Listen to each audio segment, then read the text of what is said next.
Yes, it is that time. Welcome to another episode of No Cap Reacts. Make sure you tune in every Sunday for Sunday Night Live, just like you are right now. Also, Monday through Thursday, we do what is called therapy session. That's right, therapy session. Live shows, real people, real problems, real advice. We also do freaky, well, actually not always freaky, Friday Night Live. Occasionally, we'll do a Freaky Friday. Friday Night Live.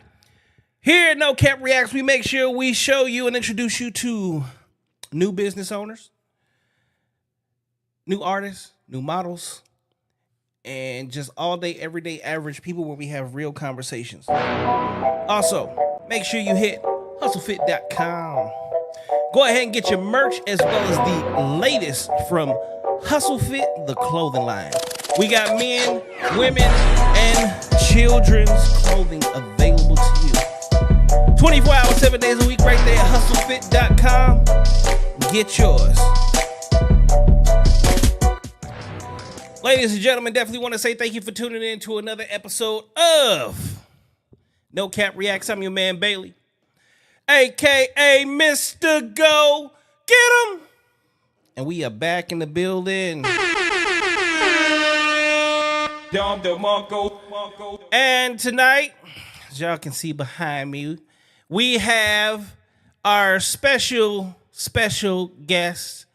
We have Chef Ramsey in the building. And for the first time, as co-host, Monty Mac is back in the building. She about to take her shot at this podcast thing. So, without further ado, here comes the money. Here we go. Money talk. Here comes the money. Monty, introduce yourself. Monty the motherfucking Mac. How y'all doing today? How many people are already tuned in? Not sure yet. We got people in here. Say me and John had a game tonight. We both had like 20. Oh, I guess I should pull up my chat over here. 20 points and blew out the other team by like 30. That's my son's friend. Oh, really? Yeah. That's what's up. All right, good job there, Jack. And Junior, love you. Pretty sure you watching too. But our special guest, who's the special guest in the building today? Chef Ramsey. What's up, y'all? Chef who? Chef Ramsey. Chef who? Ramsey. Okay. Who? Ramsey. I know that's right. And we had Monty the who? Motherfucking Mac, okay? Mac and cheese? No, the motherfucking Mac. Don't play with me. Mac and grits? You just mad because you bald. You bald too. Let me take that. Let me take that sew in out. This ain't so. These are box braids, okay? I got hair. I got edges, okay? And I could put it in a bun. You got edges because you went and saw your landscaper. I am the landscaper, okay? These natural, these homegrown. All right, so tonight we have a special guest in the house. She goes by the name of Chef Ramsey, which was a surprise to me because that is not what is on her Instagram. It's not. At all. It's a totally different name that ain't got shit to do with cooking. But go ahead and let the world know first and foremost where they can find you at. So y'all can find Different me name that ain't at got Jazz shit. It Up Soul Food on Instagram, TikTok, Facebook, all that. Okay. And what is it exactly that you do, Chef? Because you might be cooking up some dope for somebody as far as we know. Okay, no, we ain't doing that. No illegal shit going on over here. Okay. Nah, so being from Louisiana, like, I've been cooking since I was 5, my whole life, pretty much. So moving out here and just moving in general from Louisiana, like, I missed Cajun food, and I'm like, the people out here and the places out here is not it. It wasn't it. So during quarantine, I started my business, and I started with just making Cajun seasonings. And that took off a little bit, and then eventually I got into making my own hot sauce because I was selling plates, and I would always make this, what I call voodoo sauce. And Not the voodoo. yeah, I got some too Oh, here. she trying to scare us. Is it Nah. spicy? Okay, so I always tell people it can blow your head off if you use a lot. But I'm like, if you're just using it like regular hot sauce, it's a mix. It's a perfect mix between flavor and spice. Okay, so that's the good shit then. It is because That's even why people. that's why I eat personally. I eat Yeah. Cholula because it's got flavor and it's spicy. Yeah. So I always tell people, even people who don't like hot sauce have tried it, and they're like, "Yeah, I fuck with this." Oh, so you hot saucing people? I mean, gotta put the voodoo on them a little bit. Okay, we gotta stop. You ain't got no dolls in your pockets. No. Before she leave, Monty sure? might. You I'm sure? positive. You I'm sure? positive. Okay, Nah. girl. I just say that because I'm just like, Well, hold up though. What's up? If you do know some voodoo, make her lose her hair. No, what? Cause she He's just talking mad shit. because he wants me to be bald headed like him. Damn, why he coming for you? Cause she come for me. She come for me. I didn't even do nothing. You started it. You started it. I finished it. No, I And finished we gonna everything. keep it going. We gonna keep it going all night. It's okay. Okay, back to the voodoo sauce. Oh, she got the bag. Yes, I got the bag. She the bag lady, boy. It's the bag lady. Because I gotta show it. So Ooh, it looks yummy. Hold on, let me Yes. see that. Let me see that bottle. Let me need one of these bottles. I got you one. This looks so delicious. There you go. And Sauce. I got Okay, y'all. my Hold on. seasonings. Look at this. Oh, this look yummy. Look at this, ladies and gentlemen. Oh, wait, y'all out the camera. y'all There you see go. that? Jazz it up. and here's the seasoning. Because I got Seasoning. that too. Oh, the jar is so adorable. Oh shit! You do all this yourself? I do. So it's been me, myself, and I for the past 3 years. You go. Okay, girl. hold on. Let's Oh yeah, I designed my logo. I come on, designed pick it the up. Get design off for of me. There we go. Yeah, I pretty much do everything. I'm like, if I can do it, I don't feel like I need to delegate at this moment. There we go. Jazz it up. There you go. So what is like this flavor? What is this sauce here? I mean the seasoning.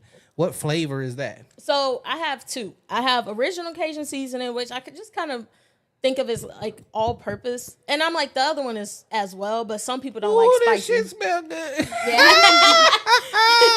I'm like, some people don't like spicy, so that's really the reason why I made the original one. But for me personally, when I cook, when I do anything, it's always the spicy. Yeah. Delicious. That's I that saucy appreciate Santana. I always say, like, I'm bring that Noya to every kitchen. Okay, let's get back to the hot sauce real quick. Yeah. What flavor would you say this gives off? So, like I said, the spice is there, but what you get initially is more like a smoky flavor. And I don't really know, like, I guess that's the best way to put it for me. It has that smokiness, and then it goes into the spice gradually. Now, the first time I made it as like for people to guess what I was coming up with, I made some voodoo shrimp. So I took I just took some shrimp, breaded them, fried it, and then I tossed it in there like kind of like chicken wings. When I say that thing was busting, I was like, That's my favorite food too. It was hitting all the taste buds. oh man, I wish I had people in my apartment when I did it, because I was like, yo. And I used to work at this place downtown. I ain't finna mention the motherfuckers. But Hold up. She throws shots. Nah. Shots. People who cross me don't get no free fucking promos. I know that's right. Say Nah. it again. Say it again. People who cross me don't get no free fucking promos. So Okay. even if I'm telling the story, no names. Okay. I know that's right. We good there. There you go. Yeah. Okay. So, because I'm like, people forget I'm not from here, and I'm like, I may come off as timid and shit, but like, keep it cute. Yeah, when I met you, I thought you was gonna be a little shy, but then you told me you like to talk a lot. So I do. I was like, these two things ain't going together right now. She said she's shy, but does she talk a lot? And she ain't said shit yet. She's just like, hey, how you doing? Yeah. Grabbing all her different bags. I had to put on my bulletproof vest for a minute. Nah, I ain't coming out the bag or nothing. But yeah, no. So I'm like, I took it to the restaurant one day to show my friend, and then all the girls and the waitresses and shit tried it, and they was like, oh my God, this is so good. The owner was there too. He always would work there. and he tried it, and he bought. It was like my first major order. He bought like 15 bottles. And at the time, I'm like, that $300 check was good because I'm like, this is my first like large check for something that I was doing. And after that, always. But yeah, after that, I just kind of, that gave me more motivation to, I would bring like bottles in my bag to work. And I would sell it to customers. After I get off, I'll sit there and then I'll just be eating and I'll have my hot sauce. And they're like, oh, what's that? And I'm like, oh, it's my hot sauce. And they're like, oh, do you take cash? Yep, I take cash, Zelle, Cash App, all that. And yeah, I just started selling more. Here comes the money. Money talk. Here comes the money. Customers coming in, you like, Get over here. My favorite character on Mortal Kombat. okay. Scorpion. So here's the question. Yes. So what it sounds like is I can send Monty to your crib and you gonna teach her how to cook, make some seasoning, and come back with some sauce. See, I'm not gonna teach my secrets. I'll help you cook. I'm not gonna teach you how to make no sauces. First of all, let's backtrack 3 steps. Look, Okay. She said, don't come for me. Monty know how to cook, okay? She said I get down. Now, yeah, the making the seasonings, I don't do that. I'm gonna leave that to her with her beautiful self. But the cooking, I could cook. So it's always the bald people, bruh. Like, why are you coming for me? Why you keep I coming haven't for been- my head? Because I was sitting here just minding my business. You can't even see my head today. I'm wearing a hat. That's why you got it on, because you bald. No, it's And you know not. I was gonna talk about It's because shit. it goes with the fit, and I just look good. I don't see no yellow in your outfit. Exactly. That's the whole point. So how it go with the fit if it ain't no other yellow? See, that's because you don't know, clearly you don't know how to dress. Clearly, you don't know how to grow no hair. I'm Next finna- question. I'm about to grow my hair out just to piss you off. Ken said, just pulled up. What we talking about? Well, today, Ken, we got 2 lovely ladies on the couch. We got our co-host today, Monty, fake hair, Mac. And then we got the beautiful Chef Ramsey in the building.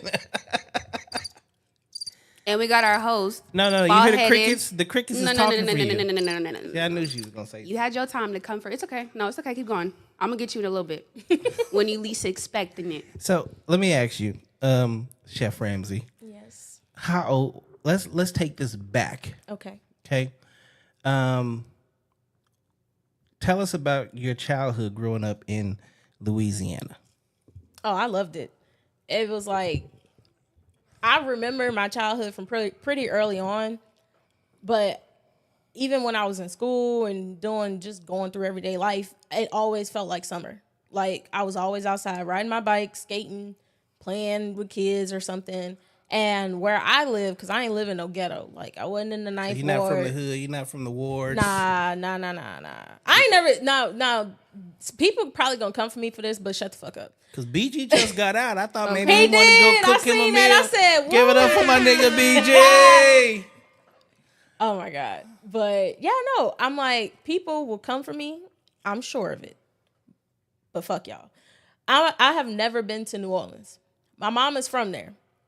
I'm not from New Orleans. I'm from Hammond. It's like 30 minutes from New Orleans, in between Baton Rouge, whatever. Okay. But New Orleans ain't the place to be. Talk Like, your shit. and even people from New Orleans will tell you, Ninth Ward and all that, that ain't, you trying to get killed, you go down there. So I ain't gonna lie. I'm from happy. Inglewood, California, and I went to New Orleans to go do a show long time. New Orleans is a little scary. Yeah. Not because it's like scary, but just because it's like, first of all, did y'all niggas just cut down all the street lights? Like the niggas removed the street lights from the hood. There's They no probably lights. did. They jacked the electricity. They pickpocketed you on the way out. There ain't no lights. No, they street took lights? like the street lights is gone. Oh Yeah. no, I I like would cut have stayed them my bitches ass down. home. Yeah, So- he said, where am I? I would have stayed at home. Don't nobody got time for that. None. So where I lived, it was very like a family town. Like people who babysat my mom saw us, me and my sister grow up, and then my mom and the people I was friends with, she would babysit them and etc. So the place I lived, I could literally ride my bike down the street, go wherever I wanted without like no supervision because everybody knew who my family was. Yeah, so I'm like, I always had very, very pleasant memories of Louisiana. I was there during Hurricane Katrina and Rita, the little hurricane that was afterwards. that was kind of scary. But No, eventually, one was a hurricane and one was a rainstorm because there ain't nothing called a hurricane after Katrina. Yeah, no, because so Hurricane Rita was honestly scarier than Hurricane Katrina for me because like freaking 2:00 in the morning, it's raining super hard and then the wind is whipping so bad that it sounded like millions of motorcycles going down the street. I'm so serious. That's how I remember it. So that one was scarier. Hurricane Katrina, I was crawling, they was like stay away from the windows and stuff. But after a while, I was like, I want some cakes. Okay. So I just started getting up, walking to the kitchen and getting stuff for people. Cause I'm like, it wasn't that bad where I was. It wasn't like New Orleans where it was all flooded and shit. Like it wasn't none of that. Okay. It didn't do any damage to your guys' house? It did a little bit because like it flooded a little bit. And I mean like a little bit, like a rain puddle. It was definitely not like New Orleans. She said a rain puddle. Yeah, like pretty much I'm like, yeah, our feet were wet or whatever from the water that got in. But other than that, like it was mostly like us cleaning up tree branches and, like trying to like some power lines might have knocked down or whatever because we definitely didn't have power for at least like a week and a half. But it was fun. Again, like after the hurricane cleared up, it was sunny skies and all the kids was outside playing again and we was chilling. So we got some chats here. Shout out to Yipes. He tuned in. Natalia, she done jumped in here, said Bailey, she gonna end you. No, she's not. I hope not. Ken said, oh snap. There's a female Ramsey. There's a Ramsey that cooks out in Mesa. You be cooking out in Mesa? Huh? Or is there another? That's somebody else. I used to be in Mesa. Well, she used to be in Mesa, Ken. It might be the same one. Maybe. Because I was slinging plates for a little bit, and it was funny. This guy in my complex every week loyally, like he was loyal as hell. He was like, "Oh, I need 2 dinners, and I need this, that, and can you throw in some beignets, and can you throw in some?" I'm like, "I got you." Like. you said beignets. Oh, yes, ma'am. I love making beignets. Okay, hey girl, hey. From scratch. Let me not get an order. Boxed.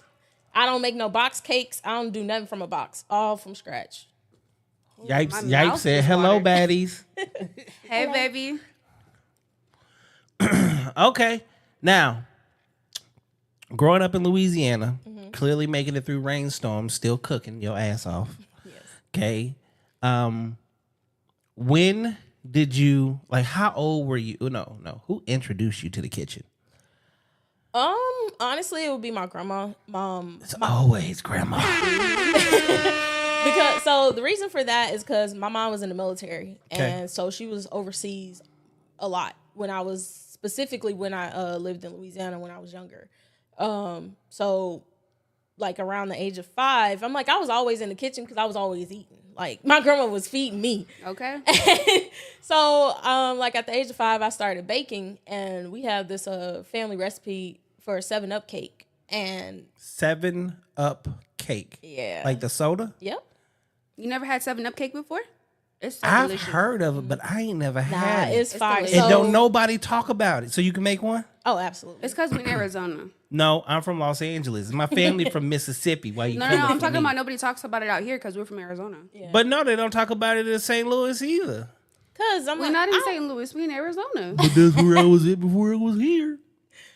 Oh yeah, so no, we make the 7-Up cake, and then we also have what we put on it is like a lemon, basically a lemon icing that we make from scratch. Oh, that sounds fire. Yeah, it's so good. And so that was the first thing I learned how to cook was baking that cake. And every holiday, I was the one in charge of making the 7-Up cake.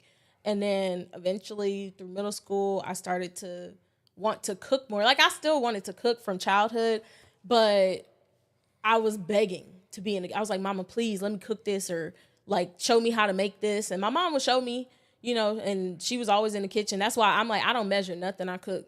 People are like, "What? Why are you?" Because my mom and my grandma, they taught me to cook by smell. So I can smell if something's too salty, if it needs something else, if it's not right, I can smell it, I can sense it. She got the nose of a basset hound. I really do. That's the way to cook. That's how you know Granny taught you how to cook. Oh yeah. Oh yeah. Okay. They don't measure anything. The only thing I measure is when I bake. Look, you see her, she be sitting over the stove like this. Sniffing everything, trying to get away from everything. Yep. Absolutely. Y'all know, hey, if y'all had a real grandma, your grandma was in the kitchen like this. Okay, if you see grandma doing that, you know she know how to cook. Or she's sitting at that table like, girl, go check on them peas over there because she smell it while she's snapping some green beans. All right. So grandma taught you how to, what was the first thing that she taught you to cook? You remember? Yeah, it was a 7-Up cake. That was the first thing I learned how to do in the kitchen. So she taught you how to bake before anything. Yep. Bake me a cake as fast as you can. Yep. And I was the best at it. The best at it. I was the best at, you know, back in the day when Granny come to you, she's like, I'm going to make a cake, go get my cake pan. And then she would give me the, you know, back then we had the big jug of shortening. Mm-hmm. And she'd be like, okay, just reach your hand in there and go ahead and rub that all the way around it. And I'm like, okay, Granny, I got you. Right? Do you put your hand in there? You're like, what the fuck? You like, what did you got to do? But you still do it and you put it all in there. And I'm like, okay, Granny, I'm done. She's like, okay, go wipe your hand. Wipe my hand? I need to wash my hand. No, don't put no water on your hands because it's going to make it worse. Wipe your hands off. That is my first memory of being in the kitchen with my grandma. Yeah. Monty, was you in the kitchen with your grandma? No, not really. When I was like around the age where I could start baking at like, 6, 7, 8 years old. You was in juvenile, wasn't you? No, my grandmother actually suffered 2 strokes and became sorry, paralyzed. See, I'm trying to make jokes and she Yeah, don't you hit trying me to talk with that. shit. God damn. That's what you get. I say sorry. Can I get a sorry? I said I'm sorry. I apologize. Thank you. I Grandma, accept your apology. Grandma, I'm sorry. But yeah, no, but I think she just taught me how to make greens. That was one dish she taught me how to make was greens, and then shortly after that, she had the 2 strokes back to back. Yeah. Whew. But you got the greens recipe? Yeah, but she has 9 children, so all of her children cook. They all like got her recipes from her. Yeah, so all my aunties, my uncles, my mom, they all cook like from scratch. So yeah, I had a favorite auntie. I would literally be like on her hip in the kitchen when she was cooking. My favorite dish she would make was hash brown casserole. Ooh, that sounds good. I ain't gonna lie. The other day I was walking around the house the other day, just screaming and crying because I want my granny's. She made this fried rice. Ooh. She never taught me how to make it though. I was too young. My grandmother passed away when I was 18. So that's the one recipe of the one thing that I didn't get was the fried rice. And when I say my grandmother's fried rice was fuck them Asians. My grandmother made some fried rice. Okay, so Granny she put you in the kitchen, 7-Up cake. Hold up. Y'all even said just moving to Phoenix from the dirty South. Definitely need to line on their Southern cuisines. Get well to Granny. Appreciate that. Okay, so when did you get in the kitchen and start making these meals? The what got you to where you're at today? I would say it was when I was 12 is when I really started like cooking food. Yeah, my mom, I would, again, like I said, I would constantly beg her to like let me cook something or like let me just play with stuff in the kitchen. And she would. She's like, you better not waste it because if you do, you're going to eat it. Whatever it come out like, you're going to eat it. Mm-hmm. But giving me that freedom, like I said, I cook by my nose. So I would come up with crazy stuff. I think the craziest thing at that time that I made, I fried some chicken, but instead of like using flour, I crushed up some cornflakes.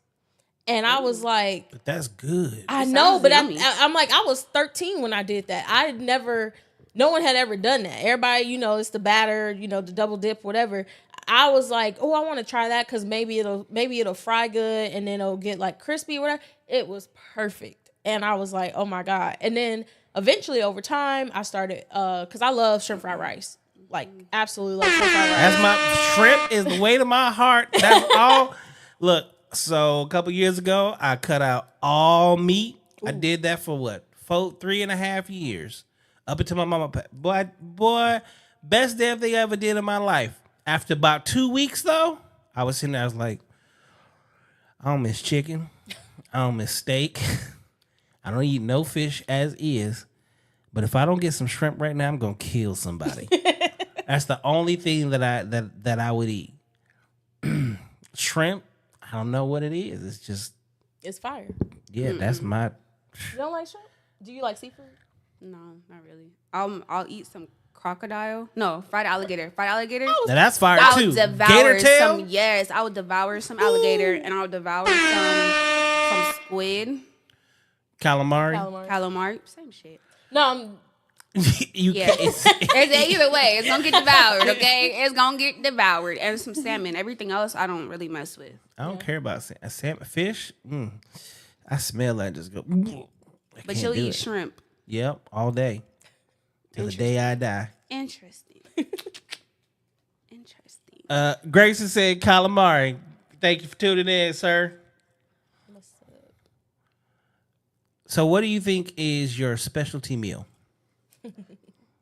I love that question because Chef Gordon Ramsay, he's one of my idols. Emeril Lagasse is my first. But Chef Ramsay always said a chef doesn't have a specialty. A true chef doesn't have a specialty. However, my business, I do specialize in Cajun food. That's what I grew up with. So a lot of it is recipes that I grew up with. I'll make the 7-Up cake. That's on my menu. And then I also have other dishes and desserts that I came up with, kind of mixing the old school stuff that I grew up with like my new school take on it. Like I made some gumbo mac and cheese. Ooh. And yeah. Hold up. Gumbo mac and cheese. Yeah. So you know how gumbo, it got like different meats and stuff like that. So I'll put the hot andouille sausage. I'll put some chicken in there, some shrimp. And it's bomb. Like, and my mac and cheese is already like super creamy anyway. So it's adding the other meats, and I always cook with my Cajun seasoning. Like I said, always cook with my Cajun seasoning. So putting that in there, baking it is just top tier. And I'm still working on it. I ain't finished yet. Like I said, I do everything myself. So all these big ideas and dreams that I have inside me are going to take a minute. Okay, we got some questions here. We got one question is asking, what are y'all's handles? So, Mac, where can they find you at? Why you keep playing with me? What are you talking Monty about? Mac. Okay, there we go. I said it for him. I corrected him. Okay. You can find me on Instagram and Snapchat at the Mani, Mani, Mac, and that's on Instagram and Snap. All right. And Chef Ramsay? You can find me at Jazz It Up Soul Food. So it's JAZZ It Up Soul Food. So just like jazz music. I'm on Instagram, Facebook, and TikTok. You have a website yet? Not yet, no. We're going to talk about that. I build websites. Yeah, I made my website, but I got to update it. So that's the process. Courtney says yes. Natalia says, do you have a website? We said, mm-hmm. And then Courtney came back and said, what about gumbo greens? Do you do gumbo greens? So, again. That's my cousin. She just made me some about a week ago, and I'm going to tell you it was fire. So you got some competition. You got some competition. I'm just going to say. Not really, because I don't cook greens. What? What? Hold up. Yeah, so this is the controversial thing about me. How you? We need an explanation. It's not that I can't. Of course, I know how to cook greens. I don't like greens. What? But we love them. Yeah. Can I say something? Yeah. I'm going to piggyback off of her. I don't like greens neither. Okay? With all respect, fuck both y'all. I need greens in my life. I am a nigga. Call me a slave if you want to. Give me some greens. I will eat greens until I die. I will eat greens the same way I eat shrimp. I eat them both together. So you want greens, shrimp on top of greens? Hell yeah, all day, all night. You can put them on top of them, side by side. See, you paying me? I'll cook whatever you want. Right. Okay. At the end of the day, I'm a businesswoman. So regardless of what I don't, because another thing, I don't eat beef. I don't eat pork. Okay. But I'm like, these are things that I know how to cook. I make mean steaks. I'm like, my steaks be fire. And I don't even eat that shit. Chef, are you single? Yes.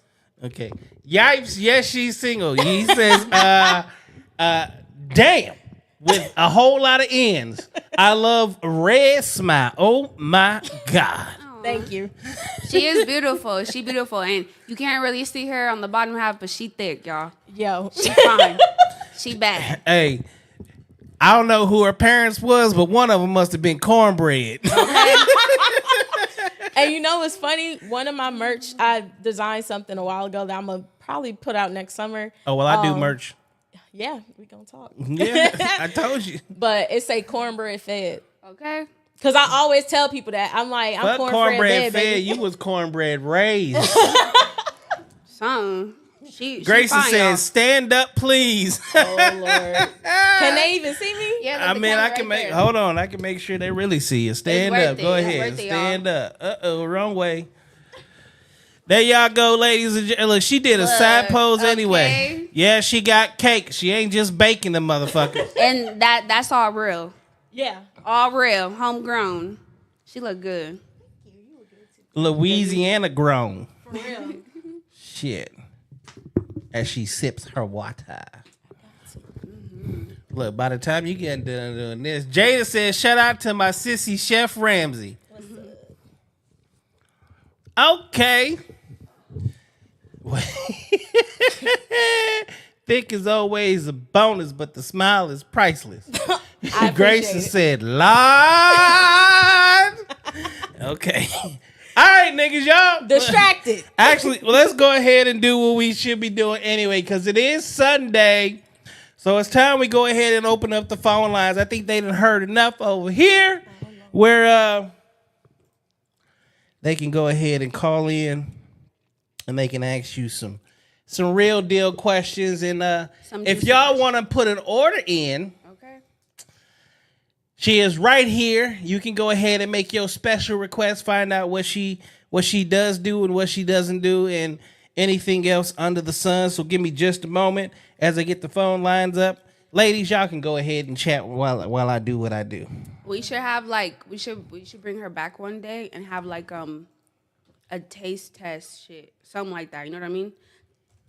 A I'm not- mukbang. Okay, so Yeah, I got a question. fire. While y'all doing that, do y'all like peach cobbler? Hell yeah. I figured. Fuck yeah. So for my cookbook, I was playing around. I was probably high one day, of course, but I was playing around with ideas because I'm like, everybody always makes regular peach cobbler, banana pudding, stuff like that. I like to do stuff different.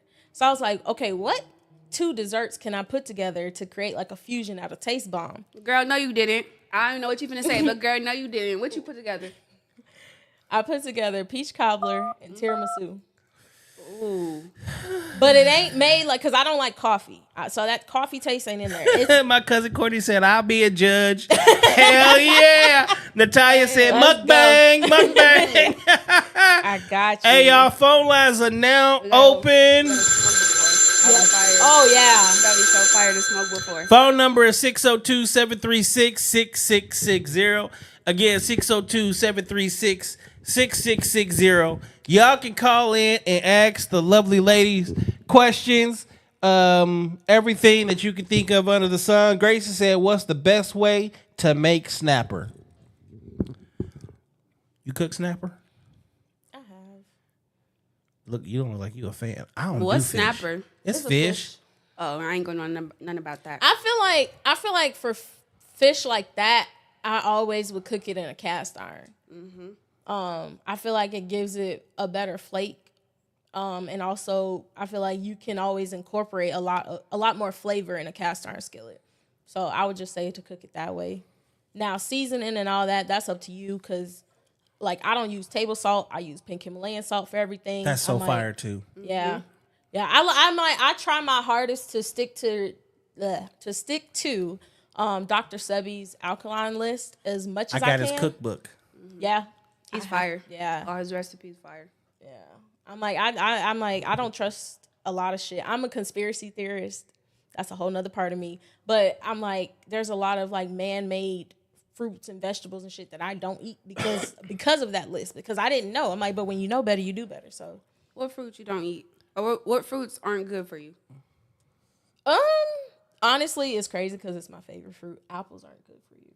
Especially like our apples. Because like green apples, that's not a real thing, but that's my favorite. Yeah, I green don't apples was what they call it. It's a GMO. Yep. Genetically modified. I'm like, broccoli is not real. Cauliflower ain't real. Neither one of those. And they try to tell you those are the most healthiest for you. but Broccoli ain't real? No, broccolini. That's the more natural version of it. That's what you. You should just eat. broke my little heart.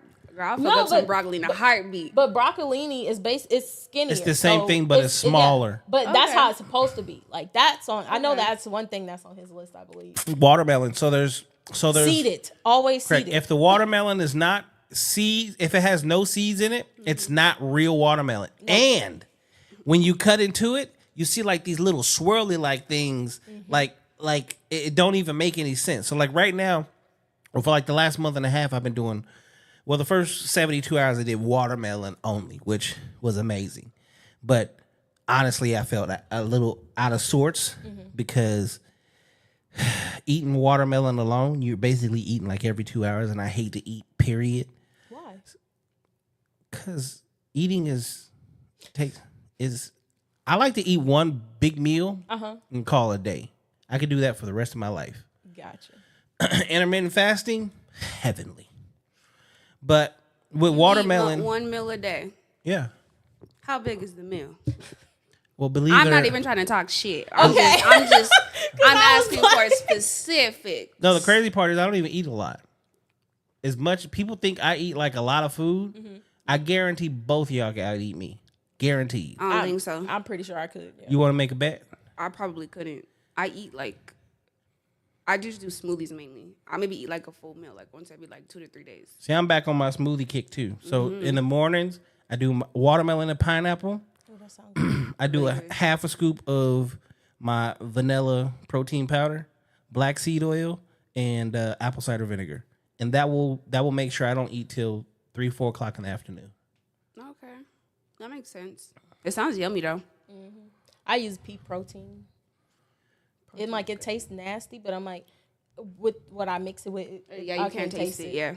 Because I'm going back to plant based. Yeah, And been that's what I getting eat. way closer to plant and vegetables only. I'm about to go to Mike Rashid's plant-based protein. It's fire.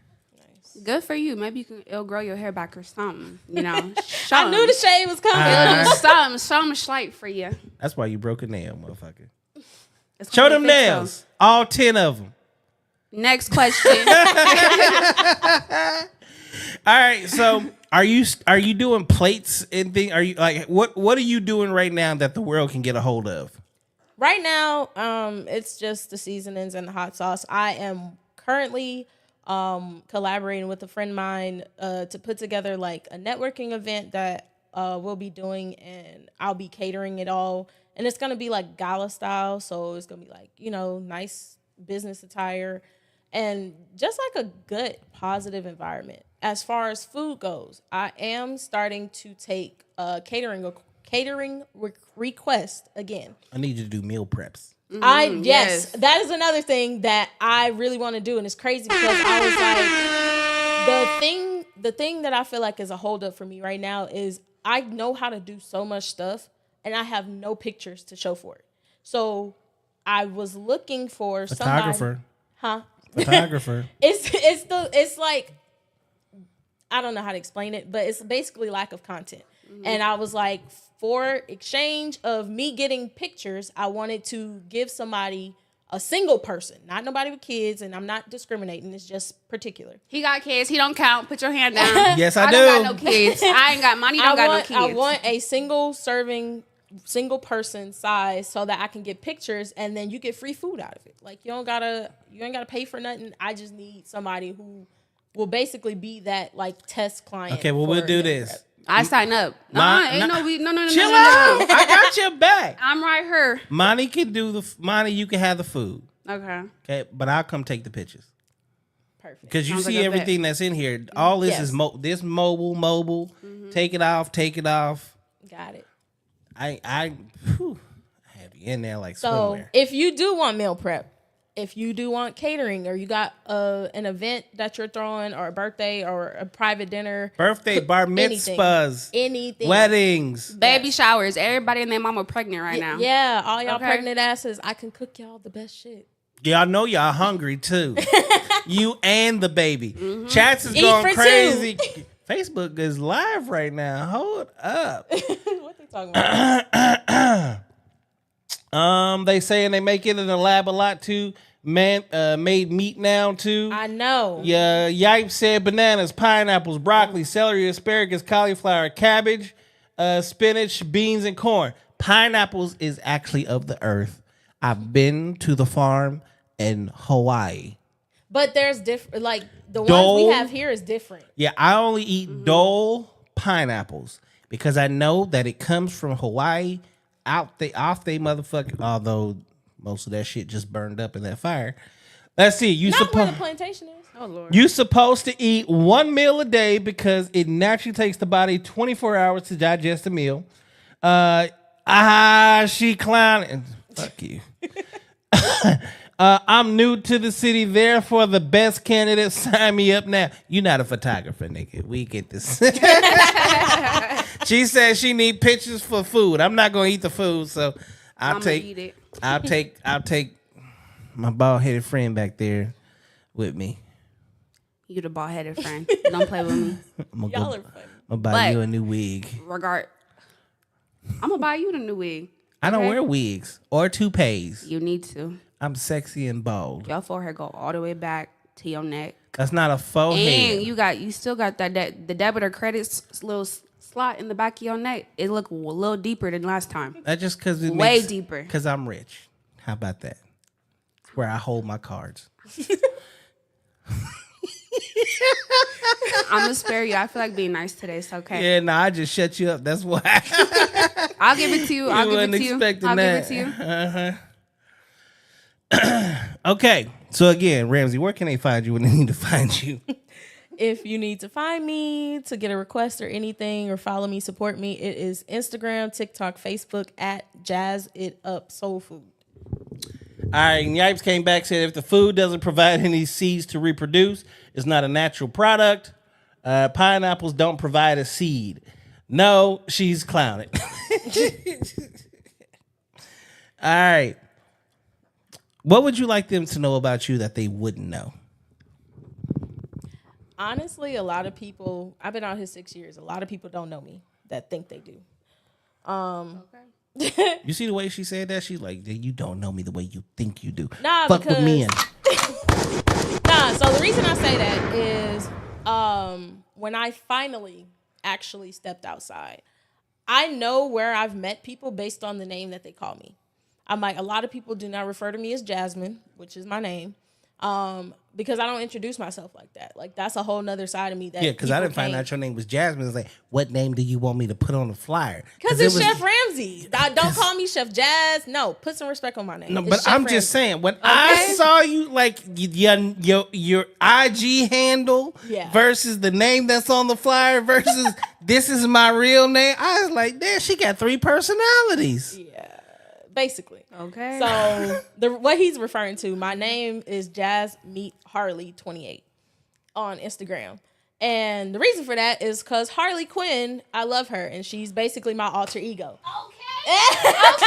I just got her tatted on my stomach. That's my bitch. She is me. I am her. Literally. That ass. Oh, you done fucked up, broadhead. You done fucked up. Nah, seriously.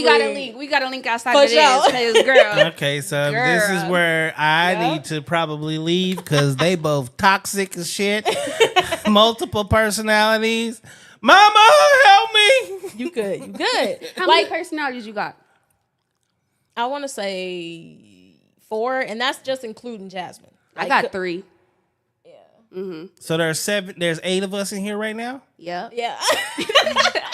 Motherfucker. Natalia said, yo, Monty is on the road. No, she's not. Stop hyping her up. No, keep hyping me up. You just mad. Yo, he literally been starting shit with me since I walked in here. He bumped into me when I walked through the door. That's a lie. I was holding the door for both of y'all. He mad. I don't know what he mad for.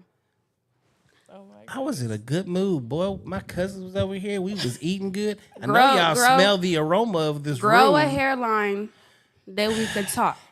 Anyway, we can Anyway, look. next question. Nah, so They said schizophrenia like a motherfucker. Yes, Oh my God, sir. So I could control that shit because I'm like, everything is subjective. I feel like everybody has different personalities, especially in this day and age. Like a lot of people wear masks for multiple reasons. So Harley, I'm like, she really is the part of me that don't give a fuck. Okay. You like it, and it See, depends. that's welcome to my world, but I'm just like that all the time. I don't need another person. See, I'm like that too. Like Jasmine is like, come on, don't go there. Don't try me. But Harley is like, it can either be one or two things. It could be like sensual, playful Harley, and it can be I'm about to rip your shit out Harley. So at one moment she's gonna be sexy and seduce the fuck out of you. Yeah. And see, yipes, I hope you listen to this while you hitting on her with her smiles and all this shit. So she's smiling at you one moment, but in the back of her mind, she's thinking, I'm about to rip this nigga's heart out. That's fun though. Nah, like, why wouldn't you want to be like that? That's so See, but I'm fucking not. fun. The crazy thing is I'm Whoa, not like what that. you mean? That's not fun. That's scary. I can't go to sleep like- around you. Yeah, you can. Yeah, you can. You're going to be real comfortable. You can go to sleep. Look. They trying to put me to sleep already, see? Okay. About to say if Sweetie around, ain't nobody going to sleep. Yeah, because I'm like, the energy I give off is whatever I'm receiving. I'm like, there's always that thing that women multiply whatever they're given, and I'm that type of woman. If I'm giving chaos and confusion and all this other extra shit, you're gonna get crazy. Yeah. Hey, but that's not what that meant. Biblically speaking, what it was saying is when the man goes out and he comes home and he brings like a slab of meat, like That's you not- gonna take no. that meat and cut it up and feed That the doesn't whole just mean family. physically. If I come with the vegetables, you're gonna do it. If I give you some skins, you're gonna make us some outfits out of it. It don't mean if I come with the drama, you gonna like go extreme. So you saying essentially you match energy. Be my peace. This finna be my new bestie, y'all. So, okay, I gotta give disclaimers a lot because I'm like, people, like I pretty much say whatever I want. I don't have no filter. But when it Yes. comes to matching energies, it takes me so long. It takes me so long to get to that point because I'm very nice. I'm very overly giving. I'm like, I'm a sweetheart. I'm like, I love love and loving people, period. Not Me just too, but come hang around me long enough and that's gonna change. Cause this the thing.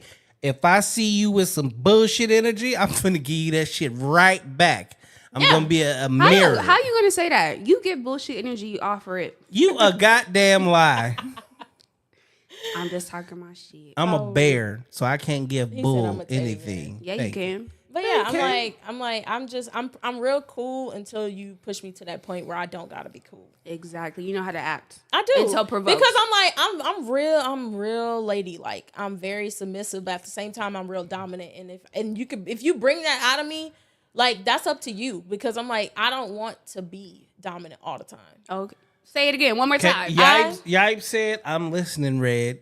You okay? All right, Take guys. notes. Take notes. Listen, real close. listen, Linda. Look at Linda.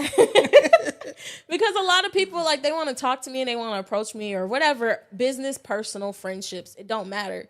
And they think because they see or they interact with a certain part of me that they know me, and then they start to try and take advantage of that, which makes it, how do I explain this? It makes me happy that I didn't give them Jasmine and gave them the other versions because if you heard Jasmine, then I don't know what might happen. So do you have names for your 4 people? Yeah. So I also perform. I sing. I do poetry. I really don't do poetry in public like that, but I have. My stage name is Black Lotus. Black Lotus. Yeah. Oh. Yeah. Yeah. Do a sound. There. Okay. That's what that sounds like. Yeah. That's what that sounds like. That sounds like somebody I want to go see. Yeah. Okay. Yeah. That sounds very relaxing. Yeah, because I'm like, Soothing. when I came up with the name, I'm like, one, I'm Black Power all day, blackity black. And I'm one, black. I'm black. I'm blackity blackity black, and black, I'm black. And I'm black, y'all. I can't relate. Yeah, you too. She too young. She don't understand. Don't, bruh. Don't play with me. He a hater, y'all. No, I'm not. It's just a fact. What was that? What? Hold on. Let's backtrack. Okay, backtrack. Like, what was that reference to? What It's y'all a just movie. Did? What movie was it? You movie ain't was seen it? it. You haven't seen it. That's why I'm asking. Duh. What was it? Colors? Yes. Oh, I don't know nothing about that. Footloose. It came back in 80. That movie came out like 1984. And I was not born. God damn. You would know something about that, huh, Mr. Ballman? It was actually about the neighborhood where I grew up at in South Central Los Angeles and the gangs that was taking over South Central Los Angeles. So yes, I know all about it. I'm sure you Unfortunately, would. Good for you. I don't know nothing about it. Yeah. I'm just an old soul because I'm. so you went back and watched all like like this is like my youngest is 8, and that's why it's funny is because 2 weeks ago we watched Colors. We've watched Boys in the Hood. Oh, yeah. Yeah, like all the black classics, White Men Can't Jump, all these things, even though, so for like the last year, I've been Willows, he can't watch, what's the one with Jada Pinkett in it? And then the one with Tupac. Lyric? Yeah, her name was Lyric in the movie. Jason's Lyric. Jason's Lyric. So he can't watch that yet because, you know, Jada get, so he ain't old enough. Same thing with Tupac and Jada Jackson and Oh, yeah. Poetic Justice? can't watch Poetic Justice yet. Yeah, the whole shooting scene in the beginning, don't traumatize the It's baby. all sex, yeah. And like there's a lot of all the Spike Lee movies, but you know in all the Spike Lee movies there's a sex scene. Oh, of course. So he ain't old enough for that yet. Not yet. No. But give it another year or two, because he turns 9 in December. So 11, 12 years old. Then we can go into all the Spike Lee movies. Oh, yeah. Got to. I'm a big movie buff. I love movies. I'll go ahead. We'll I have need to catch up. Yeah, we'll have a movie. You want to come over on the movie days? Yeah, because I want to be able to make little references to old Oh, people. girl, old people movies and shit. She said, Well, okay, no, hold wait, on. now, don't be coming for us. Wait, no. Backtrack. How old are you? I'll tell you the year I was born. Okay. Because it makes it sound way worse. Oh, okay. Y'all ready? Yeah. Y'all ready for this shit? Is it 01? Yes, I was born in 2001. Wow. Yes. I'm barely 22. Barely 22. Well, I mean, some milk. I'm not that old, though. Like, I seem old, but I'm not. How old are you? I'm 27. What? Yeah, what you gonna say now? No, don't Yeah, filter what you it, gonna say say now? Because you know the younger generation, they think that's 27 is Y'all, old. she did not look a day over like 23. She looked bomb as fuck. I would not have thought you were 27. I know, nobody ever do. People That's always what's think up. I'm either in high school. They be like, oh, are you 18? Wait, You're you 21? cooking like this and you 27? Yeah. Somebody raised you right. Yeah, I've been cooking since I was 5. That's 22 years of practice. And on top of that, when I moved out here is when I first got my first restaurant job. And ever since then, I've been cooking. I used to work in the catering department at ASU, and that was a different level of cooking because I was cooking for the mayor of Phoenix. And it was big parties, and I learned, and the people that I worked with, my head chef, he had been cooking for 40 years. And I was basically like his protege. Like, he took me under his wing and taught me a lot. So quiet as kept. I used to be a chef. I actually worked for John Q. Hammonds in Springfield, Missouri, Joplin, Missouri. Yeah, they flew me out to Tacoma, Washington. So John Q. Hammonds is a hotelier. Mm-hmm. He's right up under Trump Hotels. So it's a 4-star restaurant. The 5-star was in Branson, Missouri, called Chateau on the Lake. So I started there initially as a line cook. Mm-hmm. Johnny was like, you know how to cook. Mm-hmm. And I was like, what you mean? He goes, I see you in the kitchen. You turn the music on. You just do your thing. You go through the process. He's like, you catching on quick. So he took me under his wing and basically showed me the entire restaurant business. Mm-hmm. And I worked for, actually, as a matter of fact, I worked for them until the day I got signed because I used to do music. Mm-hmm. So I worked for Sony. But I had my own room in all of the hotels because when I started, I would do just dinner because during the daytime, I was doing construction. So I would go do drywall all day long, go home, take a shower, and go cook all night. Well, our other chef, the actual chef, left. He's like, I'm going to make you the lead chef. Oh, wow. And I'm like, huh? And I'm like, I got another job. I can't do it. He's like, no, this is what we're going to pay you, which was great. Mm-hmm. But I need you to take over breakfast. They didn't do lunch and dinner. So breakfast was more brunch. Mm-hmm. So I would cook. Restaurant closed at 11 o'clock. I would prep for breakfast. So I was there till like 1 a.m. and then had to get up at 4 a.m. So they gave me my own room. So instead of me having to drive home, I would just go to my room basically take a nap, get up, do it all over again. That sounds lovely. Fire. And I learned, I can say me personally, just off of what I cook, even what I cook today, I don't per se have a specialty, but what I definitely became the master of, steaks. Yeah. I got $100 tip from a 76-year-old man. Says it's the best steak he'd ever had in his entire life. Nice. And then Steaks are not easy to cook, but I like it. I like grilling. I love grilling. Like I cooked on a Wolf grill. It was all Wolf systems in the kitchen. Wolf salamander. Oh my God. That's why I say when I buy this next house, my ultimate house, my dream home, the kitchen gonna be lit. I don't give a fuck about Any other room. There's two things I require in a house: a nice kitchen and a big ass closet. Because motherfuckers have no idea how much clothes and shoes I have. And that's gonna be me. But my main thing, because I want to make, like, when I build my house, I want a whole 3-compartment sink. I want an actual kitchen. Like, I want it to feel like I'm in a prep kitchen, like a real real deal kitchen. I want stations. So many.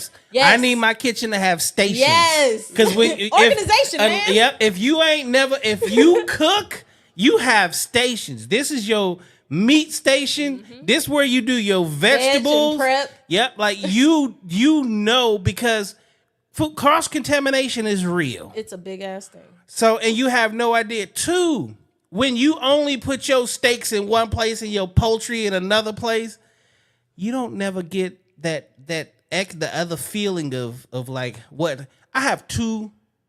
Right to this day, I have 2 cutting boards, one specifically for my meats, and one specifically for my vegetables. Yeah, and it's crazy because in my kitchen, like, I always tell people it's hard for me to live with somebody because they don't understand how important my kitchen is to me. How important, like, what I have, the way I have it set up. Preach. Because when I do go in the kitchen, I want to go. If you look at like my spice rack, I have it set up. Like, these are where my barbecue spices are. This is where my vegetable spices are. This is where everything else is at. He don't have no spice rack. I just went in there and took a shot. He don't got no spice rack, y'all. It's inside of the cupboard. Smart ass. It ain't there. You just don't know how to cook. You still make ramen noodles and cereal. I don't eat cereal. I'm lactose. Almond milk. I don't do milk at all. What? She still eat her cereal with water. She still thinks she Oh my broke. God, have y'all seen that at I Walmart? haven't had a bowl of cereal in probably like 5-6 years. I don't really like cereal. Deadass, have y'all seen that at Walmart? People do. I've seen people put water in ice cubes. No, they are literally packaging it saying just add water. What Ew. the hell? That's nasty. What in the Friday is going on? Have you never had cereal with water? Oh, I have, and it was disgusting. What kind of cereal was you eating? It was Honey Nut Cheerios. Oh yeah, Honey Nut Cheerios suck because it it don't pick up the flavor. But if you No, because back then I used to put like 2 tablespoons of sugar. Okay, Like, the whole damn thing. Yeah, right. Okay. oh my I know God, that's why right. is this motherfucker Monty negative 20, Bailey negative 3? Fuck you. You just mad. Fuck you. Yipes. This is for you, chef. yes. Personality, check. Looks, check. Domesticated, check. Wait, this motherfucker says He put a whole thing. Okay. Self, identity, empowered, check. Culture, prideful, check. Shizzo, y'all look crazy. Let's see what else they said over here. I feel her. I don't drink milk neither. I don't drink milk at all. Thank you. That's one person that agree with me. Like no, Today. like no soy milk. No, oat I don't milk. do. No milk at The all. only time I ever do or touch milk. Oh, looks like I got my guess was the 26th. The only time I do milk is when I eat Oreos, and I won't drink it. It's just for dipping it, and I haven't even done that in like it's been a minute. I'll do I that. hate I'll Oreos. listen, especially when I just rolled up a blunt. I'll fuck up some Oreos in a heartbeat. But do you dip them in milk? Yes, that I would do. All right, so see, I there don't you drink go. it though. I don't drink it though. Ew. But I just dip it. They said not negative. They said she's saying I'm up. She's up in points. Who up in points? You. So they saying you got 20 points and I got 3. Thank you. Whoever said that, thank you. I fuck with you. Fuck you. He's And been hating on me since I walked in the door. I haven't even said it. You came at me. Listen, I got in the back of the car. He want to look at me and roll his little eyes. Like, first of all, your neck ain't even that long to roll. Okay. First he off, tried to look back. ladies like, and gentlemen, do y'all see these lack of eyes? You can't even see my eyes to say that I rolled my eyes. you You rolled them. can't You see tried. these motherfuckers. You tried to roll them. Your neck just couldn't go all the way back where I was at. So did I roll my eyes or I rolled my neck? You did both. Well, you attempted to roll your neck, but you definitely rolled them eyes. She said you definitely rolled them eyes. You just attempted to roll the neck. Chef, cook her ass. Nope. I'm letting y'all cook each other. I'm a judge right now. This is crazy. Y'all are funny as hell. None but love. None but love. This is honestly where I wanted to put her on the couch because it just brings a whole different dynamic to it's good content. Absolutely. All right. So I give all first off, before I Monty, you got any questions for her? Yeah, I have one question. Yes. Have you ever made food for like a customer and it was a bad experience? Like, have they ever like went off on you or did some crazy shit? Girl. Like, what's the wildest story you could tell us? I wanted to quit after that. Like when I say I was in tears for a minute, like I'm tearing up right now thinking about it. That I try not to think about that shit. Don't cry, baby. I'll wipe No, your I'm tears not. for you. No, I'm not gonna cry. So I think it was literally a couple years ago. I was in my own place, and I decided to start doing advertising for doing Thanksgiving dinners because I was like, oh, I can make more money, and really get my name out there. That's really why I do anything. I'm like, yeah, the money gonna come, but I want my name to get out there. Absolutely. So the first 2 orders were cool. And at the time, I did not have a car. I barely had money. Like, I was on unemployment. It was a hot fucking mess. This last order was about the same. I think it was like I had 1 small order and 2 big orders. The first 2 went out perfectly fine. That last one, I was running out of food, had to call an Uber to the store or walk to the store. I don't even remember. It was crazy. And I was like on a time crunch. That shit looked so thrown together, and she ripped my ass apart. She texted me like this long ass paragraph, and she About was like, what though? because she was like, I didn't know I guess she was trying to give it to homeless or like, I don't know, some Oh, so it was like charity thing. it was a big order. Kind of, yeah. Okay. It was big for me because again, I stayed up all night cooking that shit, and it really was just lack of timing, like me taking on way more than I could do at that time, and I didn't think I couldn't do it, but I learned my lesson after that. But she was like, I'm highly disappointed, like, and I'm like, you could cuss me out, but to tell me you're disappointed, it's so different because I'm like, I'm like that people pleasing syndrome. I'm like, yeah, that was a part of it, and I'm like, I think that's why I like cooking because I like serving people. You're a nurturer. I am. I love being a service. Okay, to people. yipes. Okay, in this situation, just based off of listening to the conversation, she's very submissive. She's a nurturer. She's submissive. You just got to keep Harley Quinn out of the situation, and you're gonna be perfectly fine. Ain't nothing wrong with Harley Quinn. I didn't say anything was wrong with Harley Quinn. She fun. She is fun. She When could she be wanna fun be. in a whole lot of ways too. But boy, she could also fuck you up.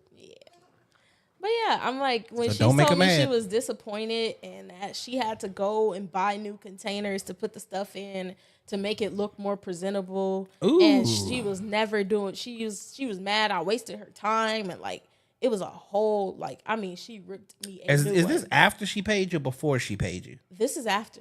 Did she ask for her money back or anything? Oh, I'm not keeping your money. I'm like, the only thing that I think was good was the dessert. So I'm like, of course I charged her for that, but everything else I gave back. And that was literally at that time, like I said, I didn't have no money. So the money they gave me was what I used to go get the ingredients. When she told me that, I was like, bro. So I just sent her money back, and I was just like, I apologize. You can have free food. Like, I want to make this up to you because I didn't want my name to be sullied like that because I already know one thing you don't play with is people food.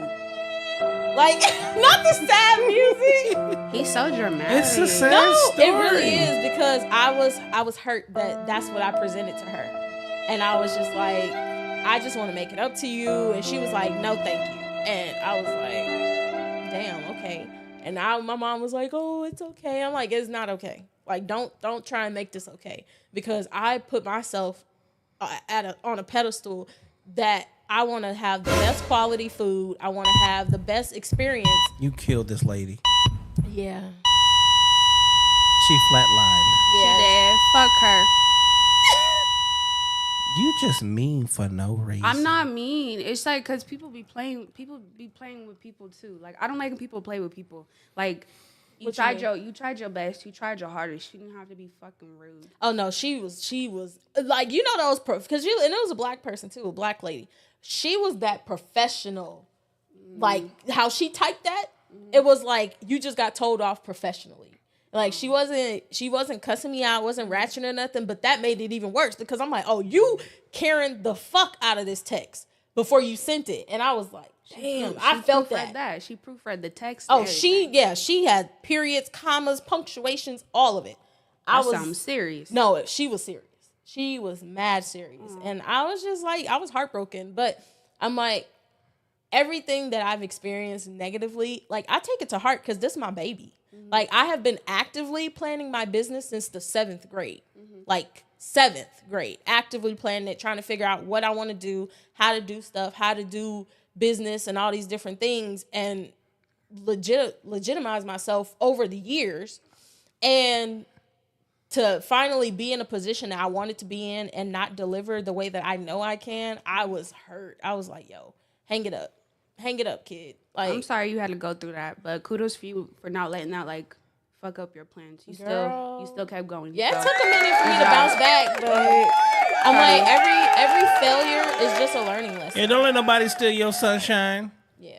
Nah, it's But like damn, for real. that sound horrible. I ain't gonna lie. That Nah, sound... I'm really sensitive. I have a big heart, and everything I do, I care tremendously. So whenever something don't work out for me, I take it to heart bad. I may be down for like days, weeks, sometimes months, depending on what it is. Girl. But I'm like, I just know to give myself that time and that space to feel what I feel and get through it, because I'm like, if you just glance over it, it's gonna come back eventually. And I'm an overthinker. I'm constantly thinking about stuff. I'm constantly thinking about scenarios, questions, business ideas, conversations, like how stuff is gonna go. So whenever stuff goes bad, it replays in my mind like a damn movie on repeat.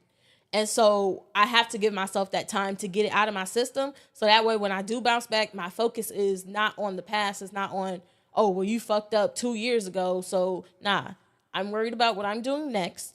I'm redirecting, I'm rebranding, I'm shifting, I'm pivoting, I'm doing whatever I need to do to get to my $1 million dream, because I'm a millionaire, period. Okay, I know that's right. What's your sign? Are you a Cancer?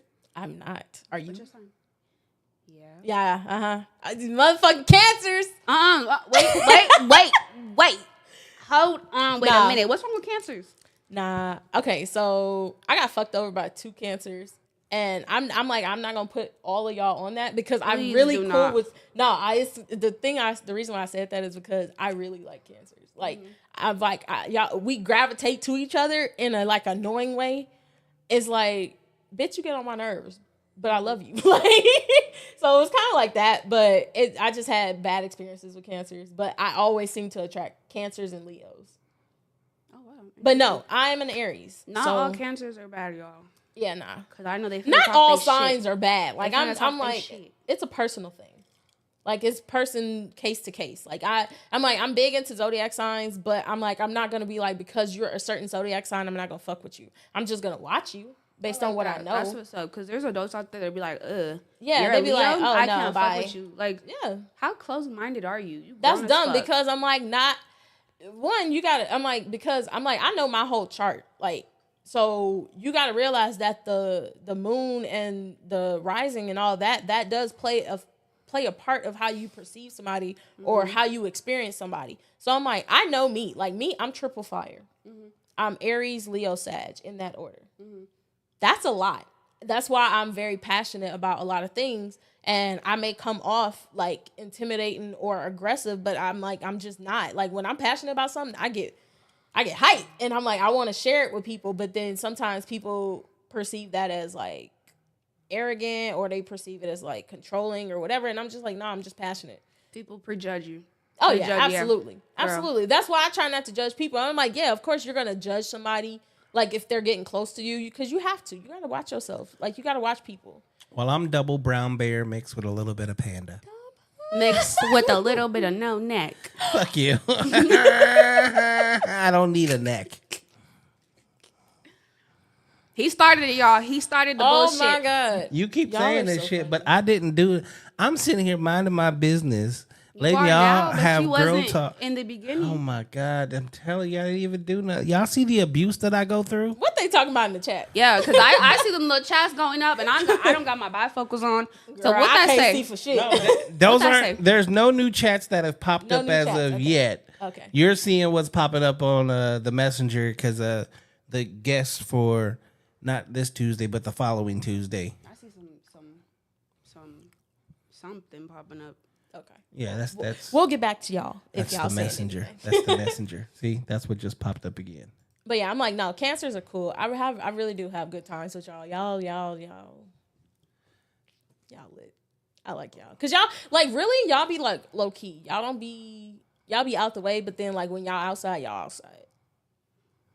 I can't relate. I don't be outside. See, that's why I said y'all be out the way. You rather be at home. I be in the house Yeah. with my food, chilling. She said I'm with my blanket. "Yeah, Netflix. I like to just tend to people, take care of people, go to work, Yeah. do my due diligence, and go home. Don't nobody want to be up in no club.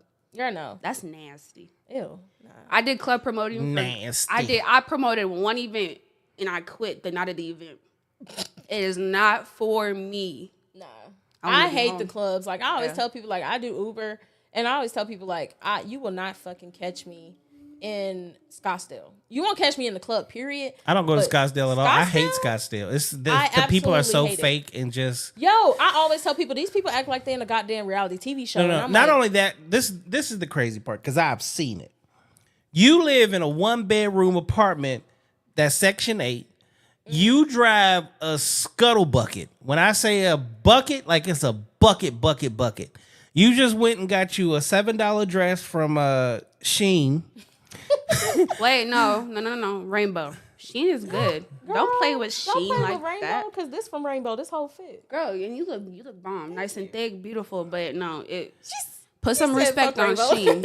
You know, Shein is lit Put too. some respect on Sheen, please, sir. Okay, whatever. Thank You you. got a $7 dress on. You went to the $7 to $10 heel store right there off of 48th and Thomas. And you take an Uber a block away, so you paid $2.30.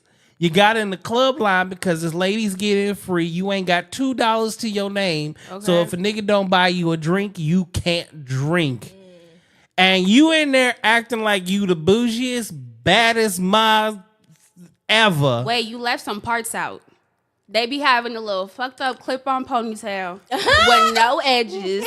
And then said, they "Let be me read having y'all." like 4, 5, 6 kids with 10 different baby daddies. And you sleep on a mattress on the floor. Okay, a blow-up mattress at that. And all your pictures is the same picture with the same pose, and you can see the dirty clothes and the mattress on the floor in the background. Oh my god. With all the baby's kids in the back. Right? So, no. After I really saw this, and see, I'm a manager in corporate America, and I done had a couple of the low level employees. Girl, you know, Scott's still doing what? Trying to get me a rich nigga. You ain't You ain't finna find nothing. the rich men ain't in the clubs. Yeah, and they're if they not in the club, they with who they got. Right. The girl who Natalia got them said, when is Sweetie gonna be on with Monty? Okay, that's my baby. Okay. That's my baby. Just wait. Somebody wait. said, not the blow up mattress. Okay. Shit. That's true. They do be having air mattresses too. Oh, and then let's not talk about the niggas that go to K Momo and buy the same chains over and over and Oh over my every 2 to God. 3 Can weeks. we talk about it? Okay, you niggas that go and buy your fresh white tees and your K Momo jeans with your knockoff Jordans and your K Momo chains. Y'all is next level too. Oh my Y'all need to stop faking too. Okay. And y'all be in the club. You and your 3 niggas decide not to pay rent this month, Okay. Yo. so you can get a section because you know that your apartment complex gonna let you slide for about 15 days. Okay. So y'all all You gonna finna get hustle paid in between. again. Yeah. And you got a car with rims on it that come from Rent-A-Rim. And your payment is late.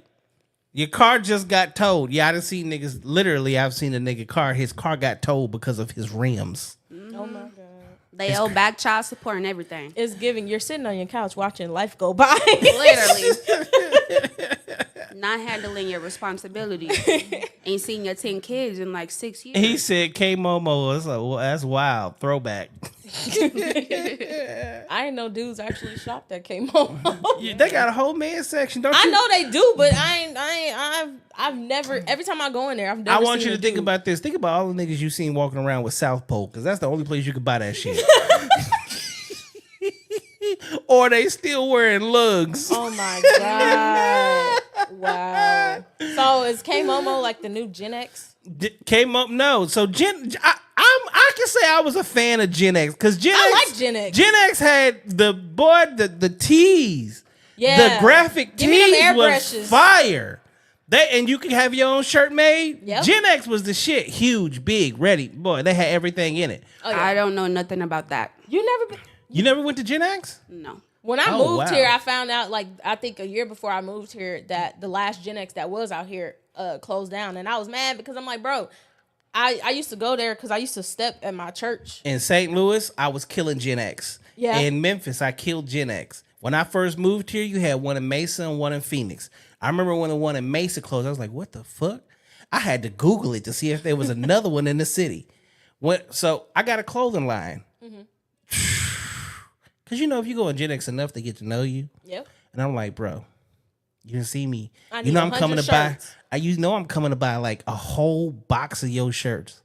Give me a discount. Give me up. I know you got it for wholesale. Let me get it for half of your wholesale. Exactly. Like, let's work with me. Like, I'm a loyal customer. I'm going to come back. He said if you wearing a FUBU jersey, there's 85% chance he's a crackhead now. I'm so weak. So when you go over there, they be giving you everything discounted? Everything Gen in there X- was already Yeah, discounted. Gen X, like, they had the club clothes They had- for women. yep. They had suits. and they had like the big baggy jeans for dudes. Every size T-shirt, every design T-shirt. They had the hats. They probably had scarves. They had bandanas. Probably had wigs in the back. I don't know, A little bit of everything. Like, girl, they had everything. It was a one-stop shop. And then when I used to live in Colorado, the Gen X was like in the ghetto, and they always had this DVD man out front selling DVDs. And my grandma buy a bootleg every time. She would get Tyler Perry, all this other shit. I'm like, grandma, stop.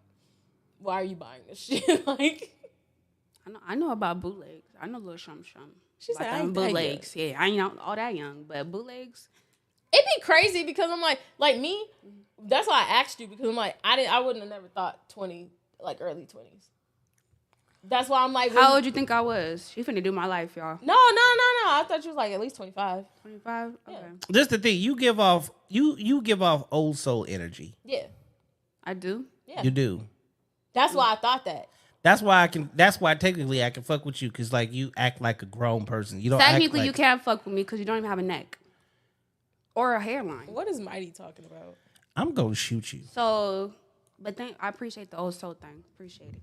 Yeah. So when you're like, the more you keep saying, oh, I'm like, I know this and I don't know that. I'm like, girl, what? Stop admitting that. We just gonna get you up to date. Yeah, I need to get up to date with everything. Okay. So now, because I told you I like movies. Have you ever seen Love Jones? Yes. Okay. Okay, you're not completely good. lost. Yeah, Yeah. absolutely. You're good. You have hope. But y'all want to hear something funny as hell? What? So like maybe like a week and a half ago, I got asked to go to the Jodeci concert. What? Okay. I already This whole heard time story. I done thought I'm not even talking to you. Grow some Just hair. saying. It's Anywho. on right now. Anywho, boo boo, I'm talking to my boo boo.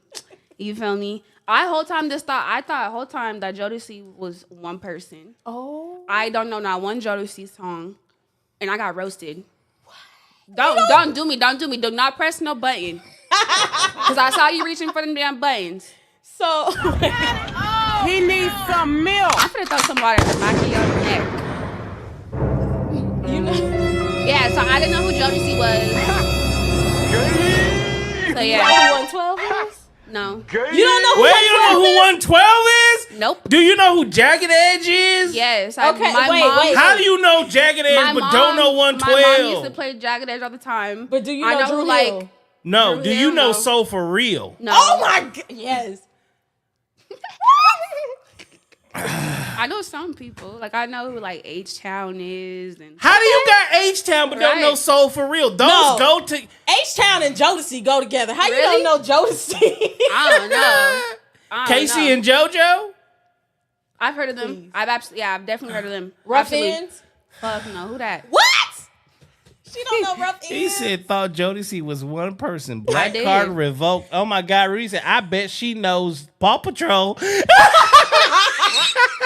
Y'all wrong for that. Y'all got jokes. Y'all got jokes. But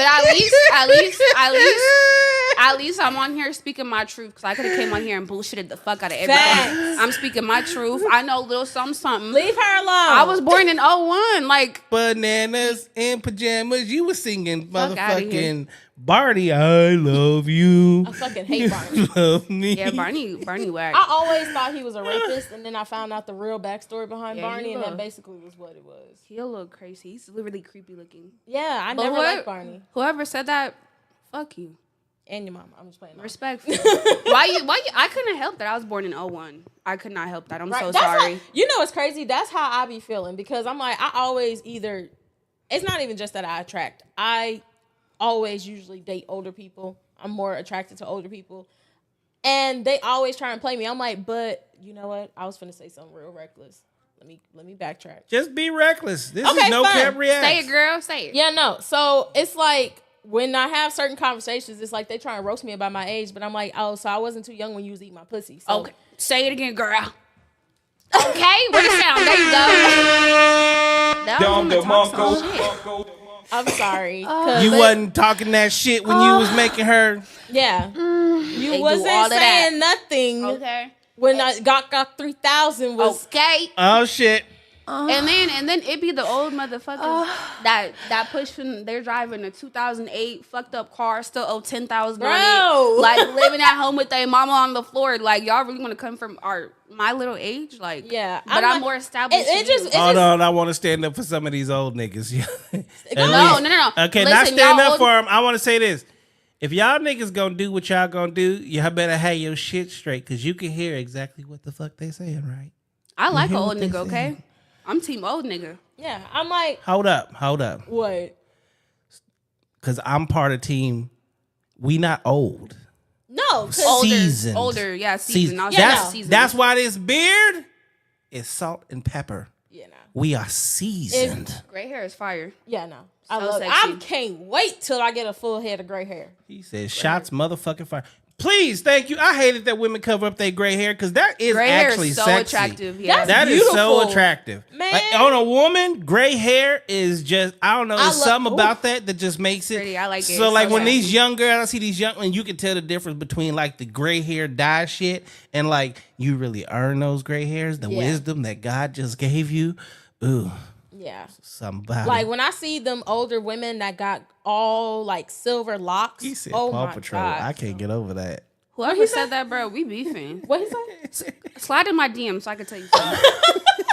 Slide in my DMs, Instagram, the Monty period Max, so I can tell you something. She's gonna go off on your ass. Cause don't play with me. Paw Patrol didn't even. When did Paw Patrol come out? Girl, I don't even watch It was like shit. I after don't like know. the 2010. So don't play with me. So you was perfect. It was right in your. No. You had a Paw Patrol backpack, didn't you? I sure the hell. You had a not. lunchbox. No. Everything I had was like pink. Not no damn Paw Patrol.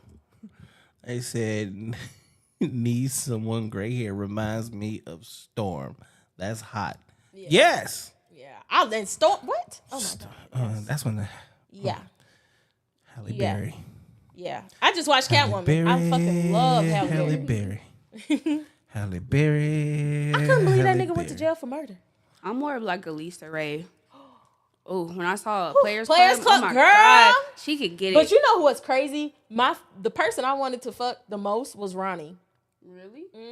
Yeah. I don't know what it was about her, but I was like, Ronnie could have got it, but I think Lisa Ray is fine as She fuck. could. She could. Lisa definitely Ray get is it. still fine as fuck. But I Absolutely. think something has Absolutely. to be wrong with her for her to still be single. Ain't nothing wrong with her. Clearly something is wrong for her to still be. Her sister is the brat, and oh my God, I grew. The bride fine as fuck too. Who don't tell me she should be having my baby. I understand you don't want men, but at least you could. Whoo! But for her to still be single, something has to be wrong. So question with that. Mm-hmm. How old do you have to be for that to start being the case? What? Is it just to be something be wrong? Well, it's got to be her attitude. Like I think that she got so much fortune and fame, and she was so young, right? So, like you hear it, like at least like Serena was like, I need a billionaire, but she went and got one.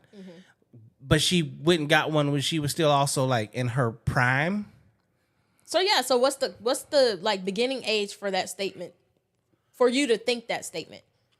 Is it like for all women? Is it just a It's certain not for age all of women. No. So it's just that really applies to her more than anything because she is a product of her success.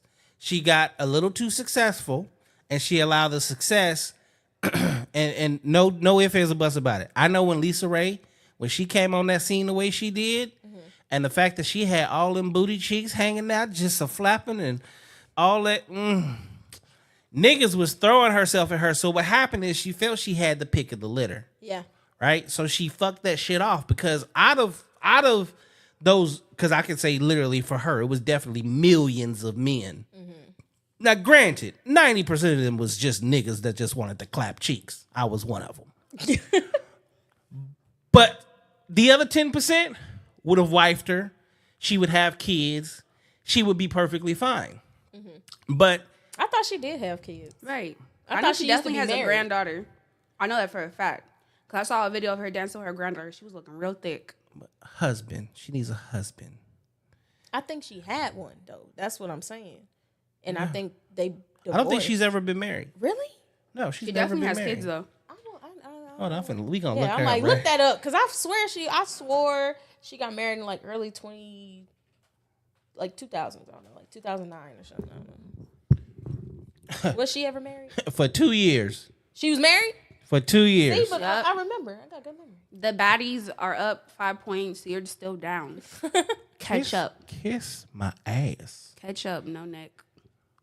Kiss my ass. Who's she married to? She was it a married football to player? Michael Missick, who had been elected the premier of the Turks and Caicos Islands. Yeah. And then she was married to a football player. Yep. 92 to 94, 2006 to 2008. Look at me go. I said 2000. Okay, but I just like he said something may be wrong. She a queen and the king was like, nah. True, but that's what I'm saying. Who just said that? Didn't the real Fucking Mighty. Mai Tai? Mighty. Shut your ass up. The real Mighty? Is that what it is? Mighty? Yeah. She's still a baddie. She's still fine as hell. No, that's the problem. That's what I'm saying. For her to look how she looks and have what she has, You're like, and then where's your like husband? these niggas only kept, even the one she married kept her for 2 years. But you gotta understand, so a lot of men, a woman that's like as successful as she is and on her shit and beautiful. She it's had a football intimidating. player. She had a motherfucker that takes over the Turks and Caicos. They had more money than her. That don't matter. Niggas still get No, insecure. no. See, this is the one thing that I always preach. Women need to stop saying that men are insecure. Because I can tell you this, as a man and being around a lot of men, the one feeling that we don't get is insecure. Because if he was insecure, he would have never even approached her. Well, actually, sir, you're putting words in my mouth, old man. That's not what I said. And there's actually some men that do get like, insecure when they approach like a beautiful woman that's on their shit. So I'm not saying like it was them, but I'm just saying some men do get insecure. So that's what I said. So Young if you're gonna quote me, come correct, please and thank you. Paw Patrol Jr. I don't even know who Paw Patrol is. My God. Barney Jr. And I'm still waiting for whoever said it to slide in my motherfucking. Oh, look, I got a DM. Who is it? Let me see. Oh no, it ain't them. I'm weak. Cause I was finna go off. I'm so weak. No, so for them, I'm definitely gonna say, well, as an NFL athlete, there's no way his ass was insecure, but he got no cookie being thrown at him. Right. Now, he's probably a billionaire to be taking over the whole Turks and Caicos Islands. Yeah. There's not. I wouldn't say. That's where I say something has to be wrong. She had to mess that up. Just like right now, Jeezy is divorcing I saw Jenny that. May. I was Okay? like, what happened? Men typically don't leave women. Women leave men 70-80% of the time. That is the actual statistic. Yep. So for a man to file for divorce, that has to be a messed up woman. So that's not have zilch to do with insecurity. That has everything to do with what is wrong with you. What are you not doing? What shit were you not handling in the home? Which, if she's Lisa Ray, more than likely, she wasn't really like, she may not be wife material. What, She's domesticated? probably used to motherfuckers cooking for her. She don't have to cook for her man. She's not used to doing a nigga's Shit, laundry. Beyonce can't cook. She always talk about how she can't cook, and then she Okay. don't cook.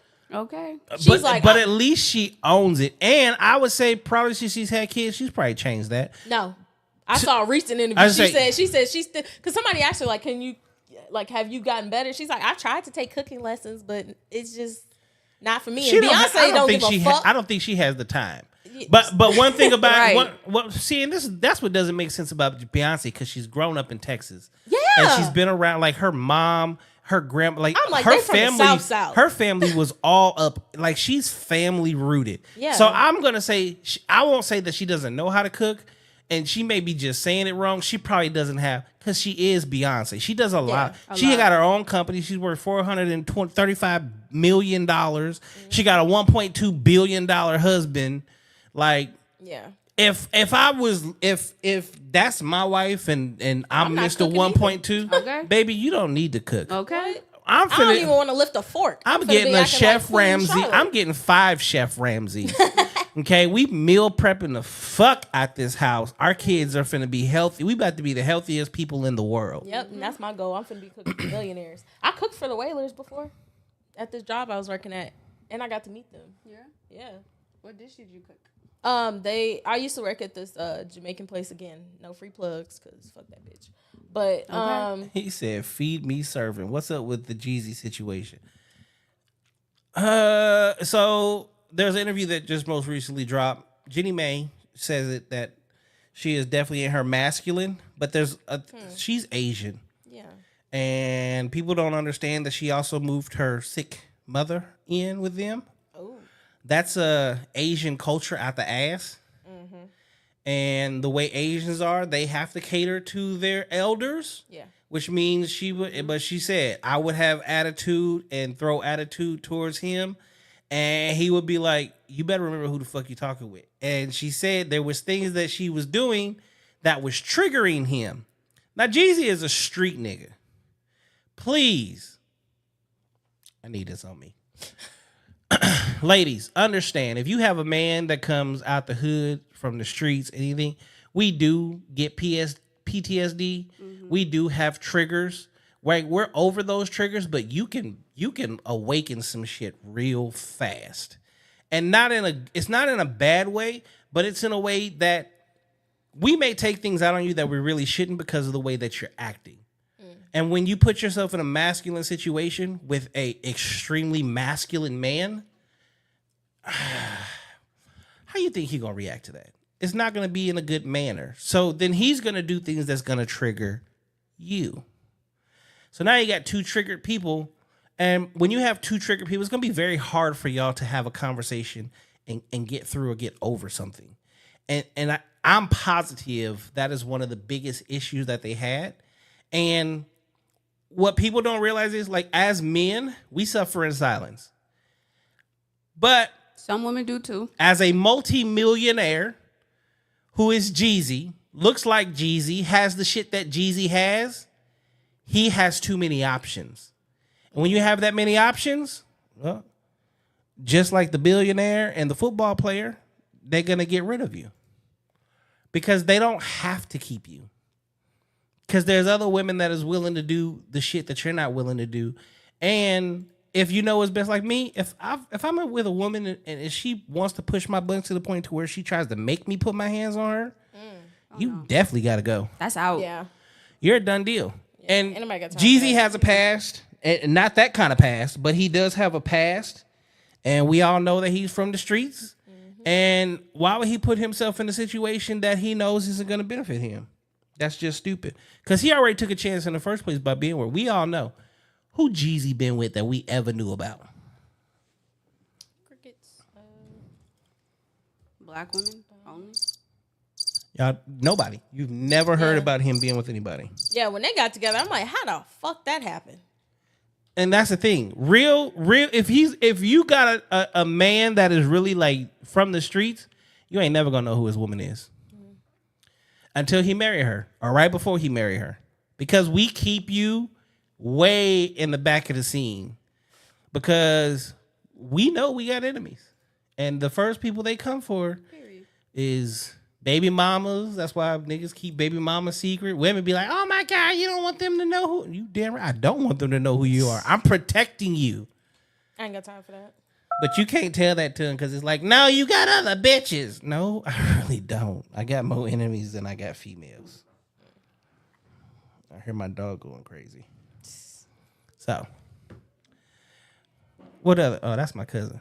Y'all was finna say, I thought I heard some voices. Yeah, that's my cousin. What's going on? What other questions you got? Miss Ramsey. Me? Because you was the one that asked the question initially. Oh, did I? Oh, shit. What question you asked?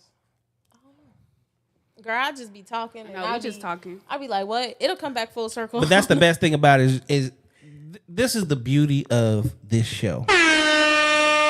You can have a seat on the couch. You can get comfortable. Scoodle doodle and I've been all up in chilling. there. Yeah. leaning. And then what you do is like conversation just comes and we just cover shit. Yeah, and you just be flow. like, what's going on? That's why I created this nice little safe space. I do want to get something off my chest. Get it off your chest. This is food related in regards to food out here. Okay. Oh my God. If I see one more motherfucking chicken and waffle, shrimp and grits, fucking fruity pebble, diabetes on a plate, I'ma lose my shit. I'm tired of seeing that. Where's the last place you saw that at? I've seen that at every brunch spot that has opened up out here. But every Yes. you know why? No, they be having like But hold fruity on. pebble French toast. Ask this question. What's Who up? are they catering to? What type of demographic they pulling in right now? Ghetto ass people. Thank you. Yeah. They Think about making their that. coins. Sugary I sweets. know they making their coins, but I'm like, for me, like, because it's one thing, like, if you can cook and then you get into the business because you know this is money. Mm-hmm. You know there's money in this business, especially out here. This is retiree state. People love to drink and they love to eat. And there's more drinking than eating, really. But see, there's so many black people that are coming out here, especially younger black people. Yeah. And what do they love to do on Saturdays and Sundays? Go to brunch. Go to brunch, right? It's bottomless mimosas, chicken and waffles. I understand the craziest, all that, but And they be acting a damn fool at the oh yeah, brunch they, spot. they be and getting that's- crunk. It's like man. a mini club. it literally. is a club. So there's a particular spot. I'm not gonna get them any highlights, but there's one in Scottsdale, and yeah. And what I hate to see is young black females going in there, half-ass dressed, shaking their ass, basically degrading themselves for attention. And then they're all on Instagram because they posted Yep. the footage from Right. it. I just hate looking, that. just looking a mess. Like, Talking stop. about, hey, get it out. Like, no. Baby, just sit there and look pretty. Yeah, like when Sit I like a went lady. when I went to a brunch spot, I'm looking like clueless. I got my nice ass fucking white hat on, the accessories, my jeans, cute. You was little ready for crop. something casual and adult. Yes, Yeah. yes. Sit And there with your they're legs turning crossed. into nightclubs during the daytime. And the bad part about it is these women are going in and they're getting butt ass fucking drunk and just like killing it. Like it kills the whole vibe because at a certain age, when they get balls to the wall drunk, they start getting loud and acting crazy and stupid. And it's like, shut up. And then Go we'll be making it home. worse. They be having their kids right next to them. Yo, watching them act a fool. Stop. I'm like, baby, you need to set an example for your children. Girl, these people Sit pretty, bruh. You have You know a what? daughter that looks up to you. Act like a lady. I'm gonna tread lightly Okay. because I'm gonna piss people off. Okay. Don't get me on the subject of children. I don't have kids yet, but I am mother nature, period. I am motherly. I am Father Nature. Yeah, I'm motherly as fuck. Anybody, kids who's around me, kids love me. Kids gravitate to me. Chef Ramsey don't want no niggerita. Oh my, Mighty, shut Don up. DeMarco. Because I was talking about that. I'm like, why the fuck you got chicken and waffle margaritas and all this other extra bullshit? Like, stop. People already associate chicken and all this other ghetto colloquialisms and shit to black people. And then to advertise it and literally blast all over social media, you got a room full of black people shaking their ass on a Sunday. Looking a fool. Looking a hot ass fucking mess. Like, just drinking. And I'm like, and then you got these niglet dishes. Like, stop. For me, food is everything. Food is literally God's gift to me to give back. I take this shit seriously. And to see all this bullshit out there, it's so irritating to me because I'm just like, that ain't cooking. I'm like, you making dishes just because they picture well for a fucking TikTok or some shit. Like, I hate these gimmicks. But I That's ain't what gonna it lie. is. I was just at Lolo's yesterday morning. I got family here from St. Louis, so I took them to Lolo's. Somebody used to work there, and yeah, I can't ever eat there. You don't like Lolo's? Me? Yeah. I can't. He said, "I'd like the niglet dish, please." Shut up. Yeah, of course your ass would like the niglet dish. Nah, it's really frustrating because I'm really passionate about cooking, and I just really hate it. I think it's more frustrating for me because I'm like I said, I'm doing this by myself. And the only reason why I've had my business out here for the last 3 years. People don't know me.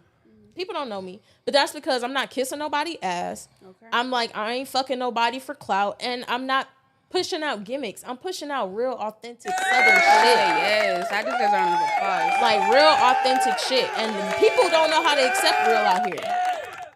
People know how to accept it. What I'm finding out is it's young culture. Our younger man, just having this conversation. I really want to have a show about this, but I really want to have a show with like a music artist because the Sexy Reds, the Lottos. Did y'all just see the award show and just how ratchet they made it? Yes. I've heard about it. And Saweetie- Somebody was on the red carpet Sukiana was twerking. literally like hands and knees on the floor. Like, baby, you're at the VMAs. Like, you're making black people look bad. Because now everybody who's watching you, they're associating like, okay, all black women are like that. Yeah. They're ghetto and trashy. Like, I'm like, use your platform for fucking good. I'm like, can't nobody go to my Instagram? What in the fuck? That's disgusting. That looks like a strip club. Like, they in the foyer. But I want you to think about this, okay? How many of them actually came from the strip club? Cardi B came from the strip club. Meg Thee Stallion came. Like, the women that are in music today came from the strip club, and what they're doing, and it pisses me off for real. And the reason that it does piss me off for real is because, like, I have a daughter, okay? My daughter looks up to you, and she's gonna think this is okay, and it's not okay. And so I can only imagine the other little black girls growing up all over this fucking world that are looking up to y'all, that they think that this shit is fucking okay. And it's not okay. And it hurts because on one hand, it's protect black women. On the other hand, it's like, what the fuck are y'all doing? Yes. You're making a mockery of this shit. And then in the news, we'll just take 2023 on its own. Lori Harvey, protect black women. Well, the black man tried to marry you. I don't want to get married. I want to live my life and experience stuff. I want to go keep being a fuck girl, basically. Okay? Will Smith, Chris Rock, Jada Pinkett. I don't condone what he did. I didn't tell him to do that. He Your face doesn't said need it. to protect me. Girl. Are you fucking serious? And it's like, it just continues to happen over and over and over again to where you have all on social media, protect black women, protect black women, protect black women. But as black men, we can sit here and go, well, we tried to, but this is what she did. We tried to marry her, but this is what she did. We tried to do this, but this is what she did. And then we turn on the TV and go, and do you see what the fuck y'all are doing? And then when we go to the club, y'all are mimicking exactly what we doing. So what the fuck are we supposed to do? See, and my thing with that whole conversation irritates me too, because it's just like, not all black women are out here doing that. But the bitches who be acting a fucking donkey, they the ones who get highlighted. And then when the women like us, like I always tell people, I'm a Jill Scott, Erykah Badu, India Arie type of chick. She said Jill Scott. That's my be baby. chilling. Yo, I'm a like, Jill Scott, Deborah Cox kind of nigga. Come on, baby. Woo! Nah, for real. It's like I'm on that type of time. And I'm like, it makes it difficult when you're trying to Hold date. on, Chef Ramsey. I got a question for Monty. You know who Deborah Cox is? No, I don't. How did you get here? I don't.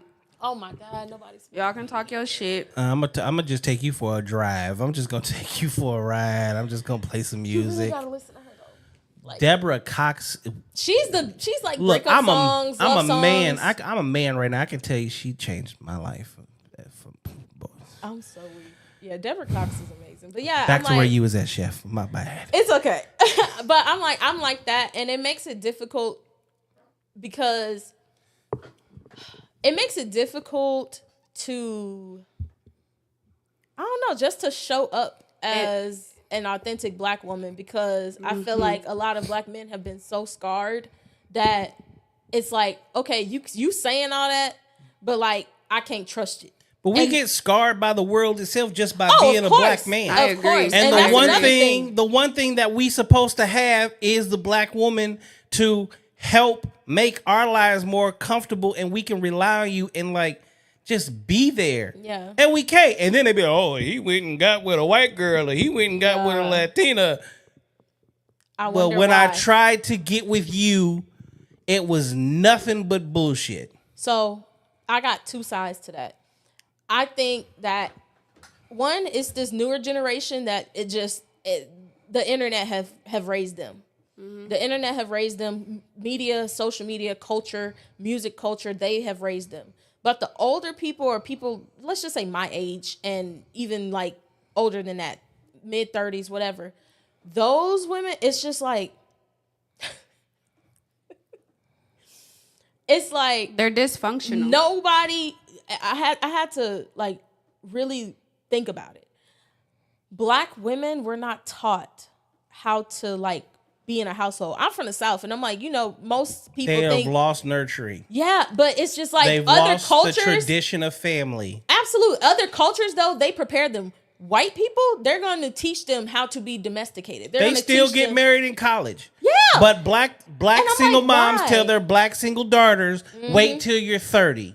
Yo, But you have a biological clock that is at 35. So you think that when you turn 30, you can automatically pull this Exactly. amazing man that's going to just put a ring on your finger and put a baby in you before time's up? and people be always telling me, I say, I can't wait to have children. I can't wait to have children. They be like, yes, you can. Don't tell me what the fuck I can do. First of all, don't tell me what to do, It period. doesn't make any sense. It's actually stupid. But I'm like, You're don't- working against yourself. Yeah, and I'm But like, it's the indoctrination of the world today, and I always say by the colonizer, to help keep us apart. It's Exactly. amazing.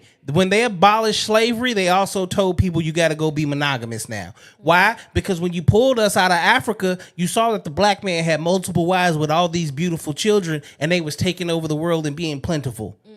So let me sell you monogamy, because now it's one man to one woman, and it's going to be harder for y'all to do what you need to do. and they just separated because they always, it's like at one point becoming that strong black woman was revered. I hate people telling me I'm strong. No, I'm delicate, and treat me as such. Because the strong person, the strong friend, the strong family member is the one that gives to everybody, but nobody gives to them. Nobody pours into them. Nobody checks on them. And people don't realize how hurtful that is. That's a hurtful statement to call me a strong black woman. You don't call any other race a strong. You don't say, you're a strong We're a strong Latina, white woman. You're a strong Where's white the woman. strong white woman? Why do I gotta be a strong black woman? Why? I want to be submissive. I want to have my black king. I want to be with a black man. Period. But it's also helping to set the tone for if you're a strong black woman, you can also deal with these strong problems we gonna give you for the rest of your fucking life. So man the fuck up and take this bullshit we gonna put you through, because we finna teach you a lot of unnecessary nonsense to make your life real hard. And if we tell you you're a strong black woman, tell your sons they're strong black men, so we can beat their ass, keep them in these horrible situations, drop you off in the hood, depend on the government, do all these different things that make you struggle. Because as long as you're on the struggle bus, but the world keeps telling you you're a strong black anything, you continue to fight, which really is slavery of the mind. We still slaves, which is why I hate the conversation when I'm talking to black people and they literally be like, 400 years of oppression. Yeah, guess what? It's still going. That's so long ago that it doesn't even affect you. Because if you lose that mentality, you could take your ass out here and become the next anything that you want to and achieve anything that you want to and actually be somebody and in that thought process. You would rather get reparations, aka free money, when you can go make your own money. Yeah, circulate the black dollar, support black businesses. Get away from. I'm like, there's black luxury brands. You can't get rid of. I want the newest Jordans. I want the newest Louis Vuitton and Balenciaga and all this other shit. They're already millionaire, trillionaire people. How about the black designers? Hustle Fit. Hold on. Shameless Support plug. that. Shameless plug. Support that instead. Like, get the black dollar circulating again, because I'm like, they already stopped it when we had our Black Wall Street and they burned that shit down. I'm like, and then they just keep it going. They keep us oppressed. They keep us separated. And then it's just like, the more that this rap media and anything else that's fucking going on in the world now, the more that that's promoted, the more that we get divided. Because now it's city girls versus men. Now it's this versus this. And it's just like, nah, we need to come together, period.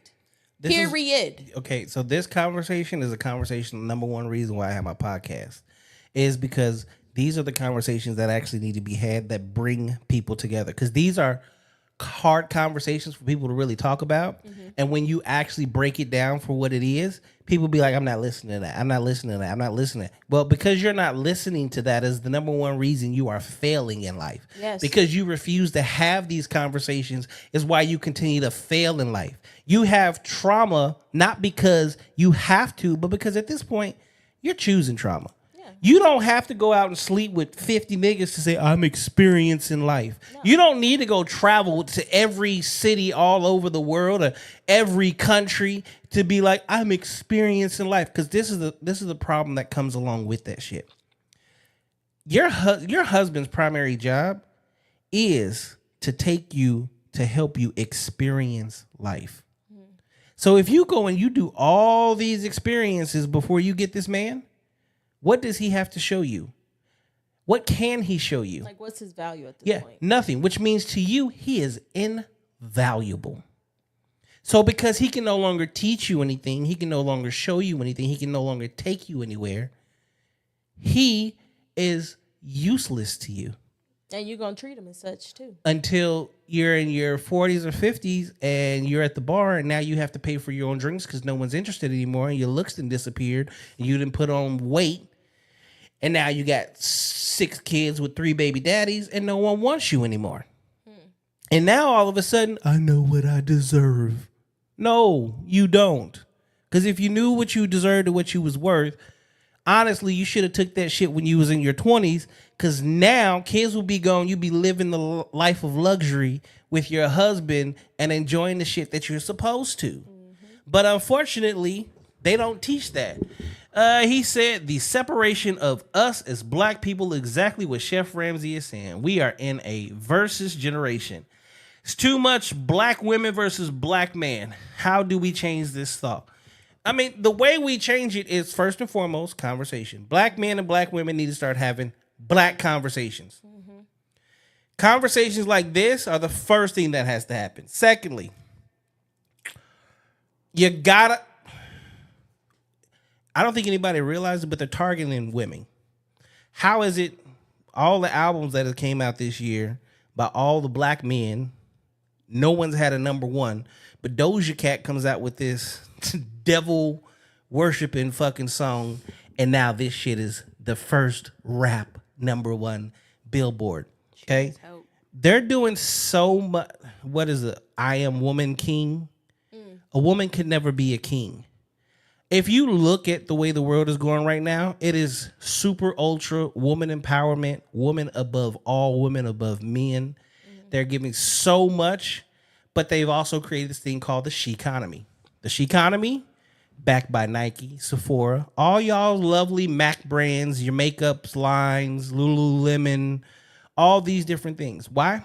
Women hold 75% of the debt, which means as long as you're single, you actually spend more. Married women spend less money. Single women spend more money. So the top brands that are out there that women love to buy are backing the she economy, which by 2030 means that 50+% of women are single and in debt, which also means you're killing society because it's 50% of women between 20 and 40 are single. That means 50% of men are also single, which means no more babies are being made. The replacement rate is 3-1. Ladies, you guys need to be having 3 children per woman to replace us at this point because we're so far behind.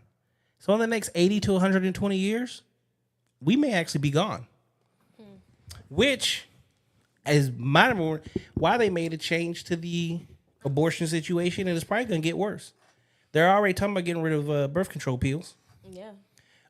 Why? Because the government is realizing if we don't have babies, we don't have people to work the jobs that run this country.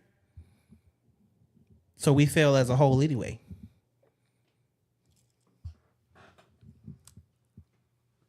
I don't know what to say now. I'm gonna just shut the fuck up. Because Ain't nothing else to be I'm said. gonna just shut the fuck up. Ain't nothing else to be said. Yeah, it's 'Cause crazy, facts. and it sucks. And the bad part about it is, I mean, kudos to y'all, because y'all did something that most women won't do. What? Like she said, I'm gonna shut the fuck up. Uh, You didn't argue the facts and say no. This is what no, because there is no other you can't fact. argue facts. But in the world we live in today, people argue facts all the fucking time. That's why I don't talk much. Reality, it's feels before reals. Feelings now overtake reality. I just made a post on my Facebook the other day about what the definition, like I'm posting definitions of words. Like when I hear it so many times where it's like I'm manifesting. Okay, do you understand that in order to manifest something, that means that it is already a part of your life? You're already doing it. You're just continuing the work. To us to run around saying, "Oh, I'm manifesting it," you actually sound stupid. That lets us know, like that. Me personally, that lets me know that you don't even know the definition of that word. Narcissist. I forgot what dumbass motherfucker said that on Love and Hip Hop, but that is now a buzzword that every freaking woman says her man is. Whereas the most narcissistic people in the world are actually women. Y'all sit in front of the. It means that you admire and you love yourself. It's not actually a bad thing. Now, narcissistic personality disorder That's is a whole two nother thing. totally different things. But y'all don't even know that because someone said that they were narcissists. A narcissist does, well, exactly what you do. Sit in front of the mirror for hours, putting on makeup, getting your hair done, getting your nails done. It means you love yourself. Almost every person in the world is a goddamn narcissist. Now, the personality disorder, well, guess what? Look at that. It's rare. Happens in about 100,000 people a year. What's rare? Narcissistic personality disorder. That is not rare. It is rare. To actually be diagnosed like that, It's it is more common than you think. an actual diagnosis. No, it's actually rare. I looked it up.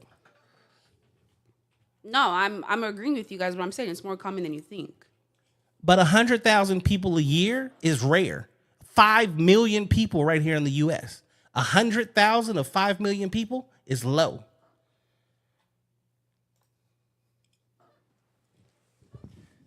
Narcissistic personality disorder, mental health condition in which people have an unreasonably high sense of their own importance. They need and seek too much attention and want people to admire them. People with this disorder may lack the ability to understand and care about the feelings of others, which, again, that's not half the shit that these motherfuckers are. He says that's rare as fuck.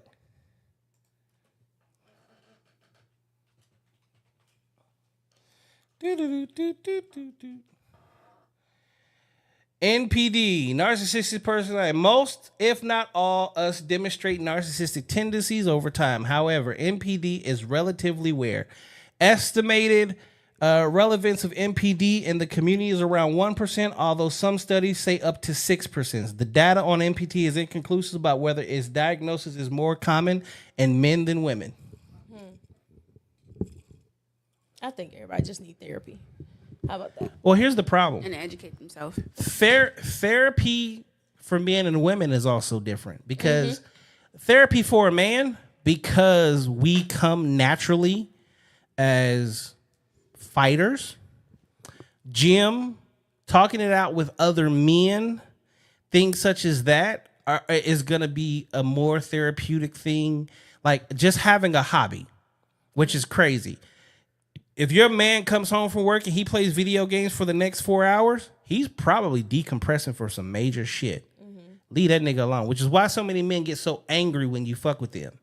Yeah, I'm a gamer, so I already know. Like, me and my ex, like, when we were together, I'm like, if he was at work and I was at home, I'm like, everything that needs to be done around the house is already done. I already know what time you getting home. So stuff for the shower's already ready, the game is already ready, and the food about to be done. So you take however long you need to take on that game, but as soon as that's over, we gonna have our little time. And by the time he's done, the food is done, and now we can go on about our night.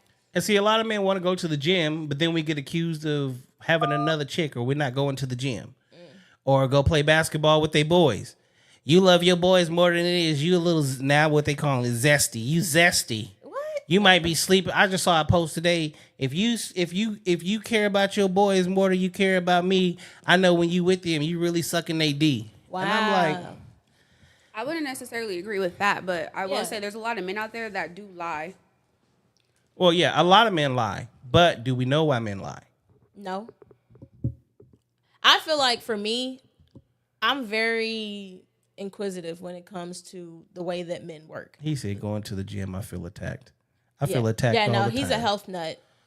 Yeah, he's always in the gym, especially, and I'm like, it's not a bad thing. First of all, I'm like, that's good that you would rather have a productive way to decompose than just fucking on bitches. Because some dudes, that's how they decompose. That is your health. You're working on your body, you're decompressing your mind and working through whatever it is you need to work through. Now, I'm not saying therapy because like you just said, it's different for men and women. I'm like, women, we like to talk about shit. Thank you. I'm like, I need to talk. I need to vent. I need to cry. I need to get shit out. I'm going to the gym ain't doing shit for me. When I'm at the gym and I got stuff going through my head, I'm moving so slow. I have no force because my mind is taking up all the power. And I can't push, I can't do no weight training. I can't do none of that shit. So I'm not the type to go to the gym when I'm feeling upset. I tell a woman every time, go get you a therapist. Men, go to the gym, play basketball, find a sport, do something. Because the more physical we become, the better off we are. Yeah. The things that we do that are physical, which I'm not going to say that sex is wrong. Now, if you just out fucking everybody, No, there's some dudes that just be out fucking everybody because they so unhealed. Those people, that's their therapy. That's his therapy, though. That is his therapy. Yeah, I mean, we can't choose how they do it. I could choose to participate, though. Yeah, I don't care what you have to exactly. do. Yeah, you're right. I don't have to involve myself. That's the thing. I'm like, if I know that's how you handle yourself, don't fucking come around me because I'm gonna go crazy. You ain't finna be fucking on bitches while you dealing with me. I don't care what kind of therapy you think you finna go have. Baby, what? I'll just throw on 10 different... You could be his therapy, though. Okay, and I usually am because I'm a healer. I heal people. But at what risk? I'm like, that's the problem. I'm like... Well, that's understandable. Yeah. So, back to the whole therapy thing. I'm like, men process differently. Men do what you need to do in a healthy manner. Back to the... You like your homeboys more than me. In that capacity... That's weird. Because it's not like that. But for me, I've been in situations where I felt that, and it's not like not on no gay shit. Cause what? No, not on no gay shit. But it's just like, why do I get the harsh version of you and your boys? You can break down with them. You can, and I'm like, this is why I can answer that question. This is why I talk to men, because I really want to know. I'm the type of person, I like to know what's going on in your mind, so I know how. What to have help. they told you? Bullshit. Okay, so I'm gonna give you the easiest breakdown of that. So you know how if you're in a relationship with a dude and he'll choose to either be with his boys or he'll choose to go to work instead of spending time with you, that means that he sees that you're not respecting him. There's a lack of respect. See, women, you guys require love. We require a respect and admiration. So at work, like especially if he's a boss at work, he's respected by his peers, and he's respected by those that are even below him. So he's receiving that level of respect. And then if you go out and he's with his boys, usually first you got, like, women don't understand this. How long have you had your longest friendship? What friend do you have that you've had the longest? None anymore. Monty? None. Okay. I don't fuck with bitches. Okay. Whereas as a guy, 18 years, 22 years. Our men, if you look at them, they have friends, and we have friends for our entire life. Yeah. Okay. So guess what? They've been around us since long before you were. So they understand us. So they give us a level of respect based off of what we've already earned and what we've already built with them, which is why I tell women all the time, choose a man that has friends that he's had for years. Because guess what? That means he's loyal, he's honest, and he's trustworthy. Because if he wasn't, he wouldn't be able to do that. And the same thing when you got a guy where he's able to leave his girl around your man, that's called trust. He knows that he's not finna hit on his woman or his wife, etc. And vice versa. So it's not that he's choosing them over you. There's a disconnect in the respect factor. So I'm just going to speak from personal shit. I don't feel like I've ever blatantly disrespected a man, because I'm like I said, I like to have conversations. I'm that type of person. I'm probably going to nag you to figure out what's going on, because I can read body language. I can tell. I pay attention to my man. I know your patterns. I know how you look when you thinking about certain things or feeling a certain way, and I want to know what's going on, because if I'm in the dark and I keep asking you, I know it's going to irritate you. Okay, so this is the insight that I love to give women. Okay. So I'm born. First time I fall, what do they say? I don't know. What do you tell boys to do when they fall and they start crying? Get up. Stop crying. Okay. Which I hate. I play sports. So when I'm playing sports, if I end up hurt, what does the coach say? Get up. Walk it off. Yeah. You all right? Walk it off. Okay. Middle school, high school, sports. What sports do I play? Football, boxing, karate, wrestling, baseball, basketball. Are all those physical sports? Yes. So I have to be very physical. And then they say, get physical. Get physical. Work harder. Stop crying. Do the work. And then our coaches yell at us? Scream at the top of their fucking lungs. You ain't gonna be shit until you work harder.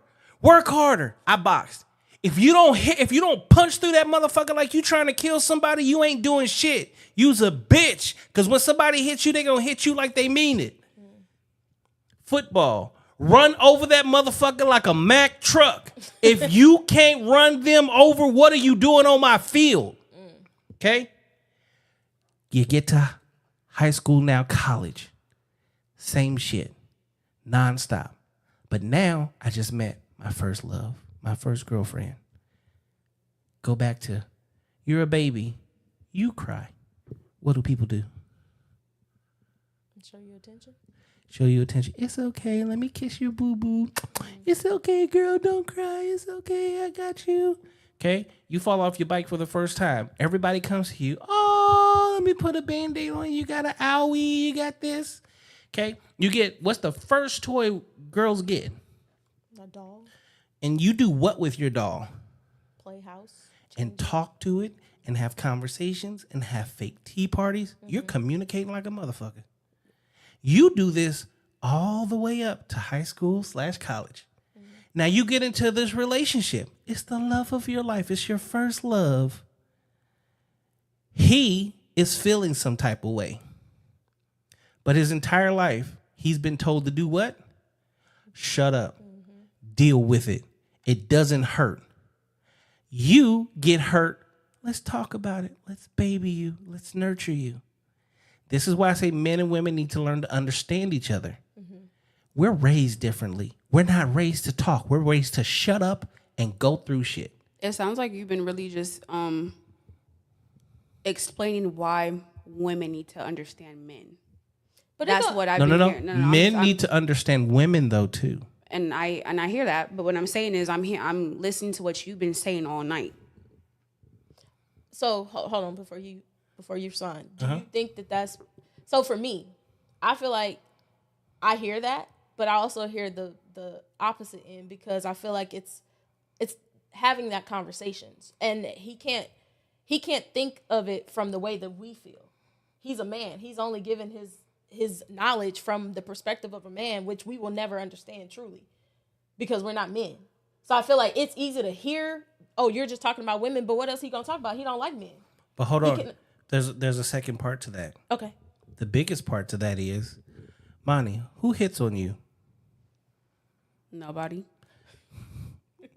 Who tries to date you? Nobody. Men. Shut your ass up, lying ass. Men hit on women. Okay, we're the predator. You're the prey. Okay. Does a man truly have to know a woman in order to know? Like when we go on dates, who does the majority of talking, the men or the women? Women. You tell us what you like, what you want, what you're looking for, your favorite restaurant, your favorite food, what zodiac signs is Literally the whole shebang. Yeah, you give it all. This is the thing. Men already understand women. And the crazy part is you never hear a man say, well, I don't understand you, babe. No, we understand everything about you. They just choose to do what they want. Okay, no, it's not the fact that we choose to do what we want. We have been hardwired. And when we shut down, you look at it as he's shutting down from me. No, we're shutting down because that's the only thing we know. And we are mentally, DNA-wise, problem solvers. So if you allow me to sit in my silence, even if me and you are fighting, I can figure out a way to fix it. But you nagging me is not, it's hurting me more than it's, because I understand that you're hurting because of you wanting to know how I feel.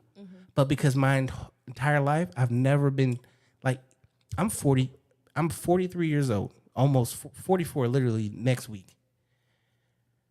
Half of the time, even for all that I know, if you're my girl and we get into a fight, can I explain my emotion to you? No, because I've been suppressing these motherfuckers for so long to learn how to just deal with it. That only thing I'm thinking about now is me and my girl just had a fight. I just hurt her. How do I fix it? Now, mentally, I'm going through the Rolodex of what does she like, which is why so many niggas go buy purses. Do you want a new car? Let me get her flowers. Let me rub your back.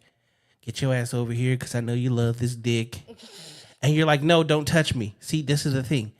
I'm trying to problem solve. I'm not trying to just do I'm trying to make this situation better. The only way I know how, based off the way that this world has raised me.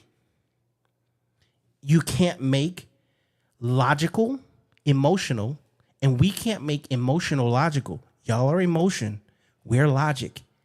We're meant to go together, but not the way you are.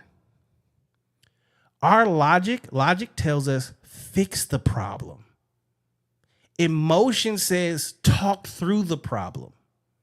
And that's where men and women aren't alike and where we clash so much. And in the world we're in today, and I'll take this back to the person that is known the most for having these conversations and was also the most hated was Kevin Samuels. I personally hated Kevin Samuels because I have a huge respect and love for women, but the things he said were very harsh.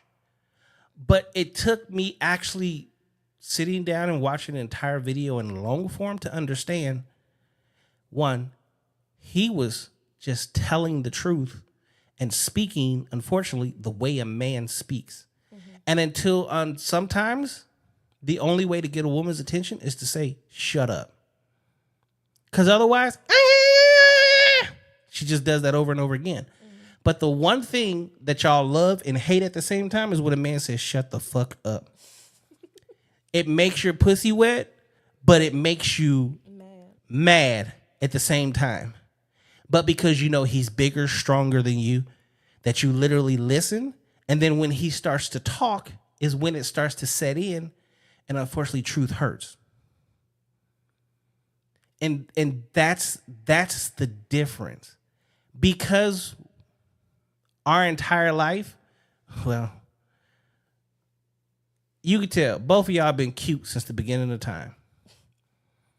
Y'all been pretty, y'all been beautiful, y'all been baby girl, y'all been this, y'all been that. But how many motherfuckers besides your family have really been like, you was in the wrong, you fucked up, fix this, do that? How often does that happen?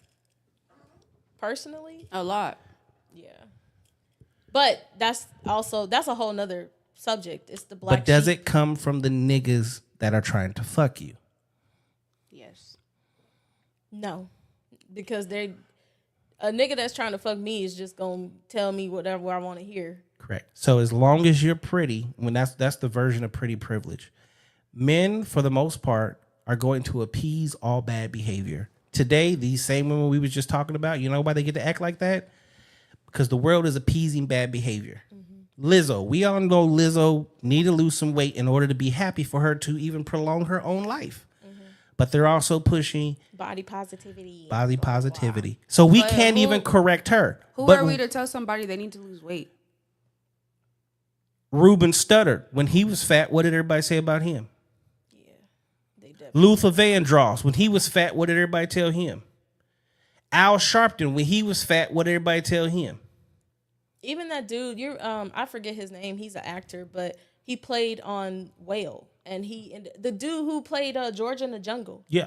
He's actually big, like how he was in that movie almost. And everybody clowns him. They bully him all the time for gaining weight. They're like, oh, you're not George in the Jungle anymore. You're not this, you're not that. And this man is like just a normal person at this point. He don't even get work anymore because how much he don't be outside because people just be fucking with him about that shit. We as human beings, men and women, both go through the same thing. Just different. But y'all are applauded for it. And we get condemned for it. What are we applauded for? Because women have body positivity. There's no such thing as body positivity in a man's world. How? When you just said that Lizzo needs to lose weight. So how is that body positivity? Because the world doesn't say that she needs to lose weight. They actually do. No. Most of the motherfuckers in our culture will say that. A nigga like me will say that because I understand that she's at high risk for heart disease because it kills more than... That's the number one killer in the U.S., especially in the black community. Mm-hmm. So if you really care about somebody, yeah. Like I personally know right now I'm fat. And the number one reason that I need to lose weight is for my health. Mm-hmm. And I'm a personal trainer. So I really know exactly what my body's going through and my heart's working double time and arteries is like... Screeching like brakes. It's not a good thing. But the body positivity thing is 100% okay, so you got BBWs. What's the version of a BBW for a man? Ain't no such thing. Thank you. I mean, they may be like, oh, it's teddy bear season or whatever, but I'm Correct. like, We get no seasons. one's talking about that. We get Yeah. season. See, you get hot girl summer, but after the hot girl summer, oh, it's teddy bear season. Get you a big man just for the winter. You didn't want him in the summer. Correct. You didn't want me all summer long. I have my AC on 62 waiting for you, baby. He said crickets. What's the chats talking about? Facebook, they chilled out. Usually when things start to get a little serious, they go quiet. Nah, don't get quiet now, motherfucker. And the phone line's open. Ain't nobody called in or nothing. Y'all right. Punk ass mother. But if we started talking about some freak shit, Oh yeah, they tuned in. They can be like, "What you did? What position you was in? I ain't never even seen that." yeah. That's kind of why I got rid of Freaky Friday. Yeah. Everybody wanted to call in and be freaky and do all that shit. But it's like when the conversation got real, let's talk about that. Call in and talk about that. I don't get that. Like, we all know because everybody wanted this whole woke culture. Everybody want to be woke. But then what when are it's they time woke to? I don't know. I still don't understand Because what I'm woke like half culture the people is. who say they woke still really in the Matrix. Like they not really woke. She said the Matrix. Like I told you, I'm a conspiracy theorist, but like the Matrix is a fucking documentary. Avatar, documentary. Like there's a lot of shit that they put in front of our face, but because the government done desensitized people so much, no one believes the shit anymore. Like Avatar 1776 played out. The white man came and tore down the Indian culture, heritage, tore down their trees, took their land, imprisoned them, killed off as many as they could. That's Avatar. I just He said, "Yo, chef, where's Morpheus?" he right here. Where can they find you if they want to find you online? If you want to find me online, you can look on Instagram, Facebook, and TikTok at Jazz It Up Soul Food. I didn't think this conversation was gonna go this long. Look Right. at you. I was like, what time is it? Monty, you got anything? No. No ball jokes, no nothing? No, I'm cool for the night. Slacker. All right, so we got this portion of the show that is called Rapid Fire Questions. Oh, Lord, all right. You'll like it. You're super cool. It's not a nasty question or nothing. Okay. You'll like it. Okay. Are you ready? Yeah. Answer as quickly as possible. All right. Okay.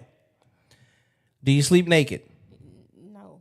Have you ever been in love? Yes. Do you have tattoos? Yes. Do you love ice cream? Yes. Can any of your friends unlock your phone? No. Do you believe in fate? And what? Fate. Yes. Dogs or cats? Cats. Calling or texting? Calling. Favorite type of underwear? Boy shorts.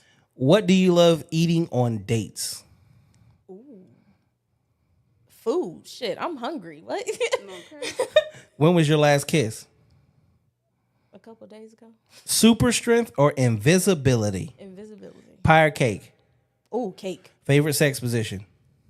Doggy. Movie or series? Movie. Watch or necklace?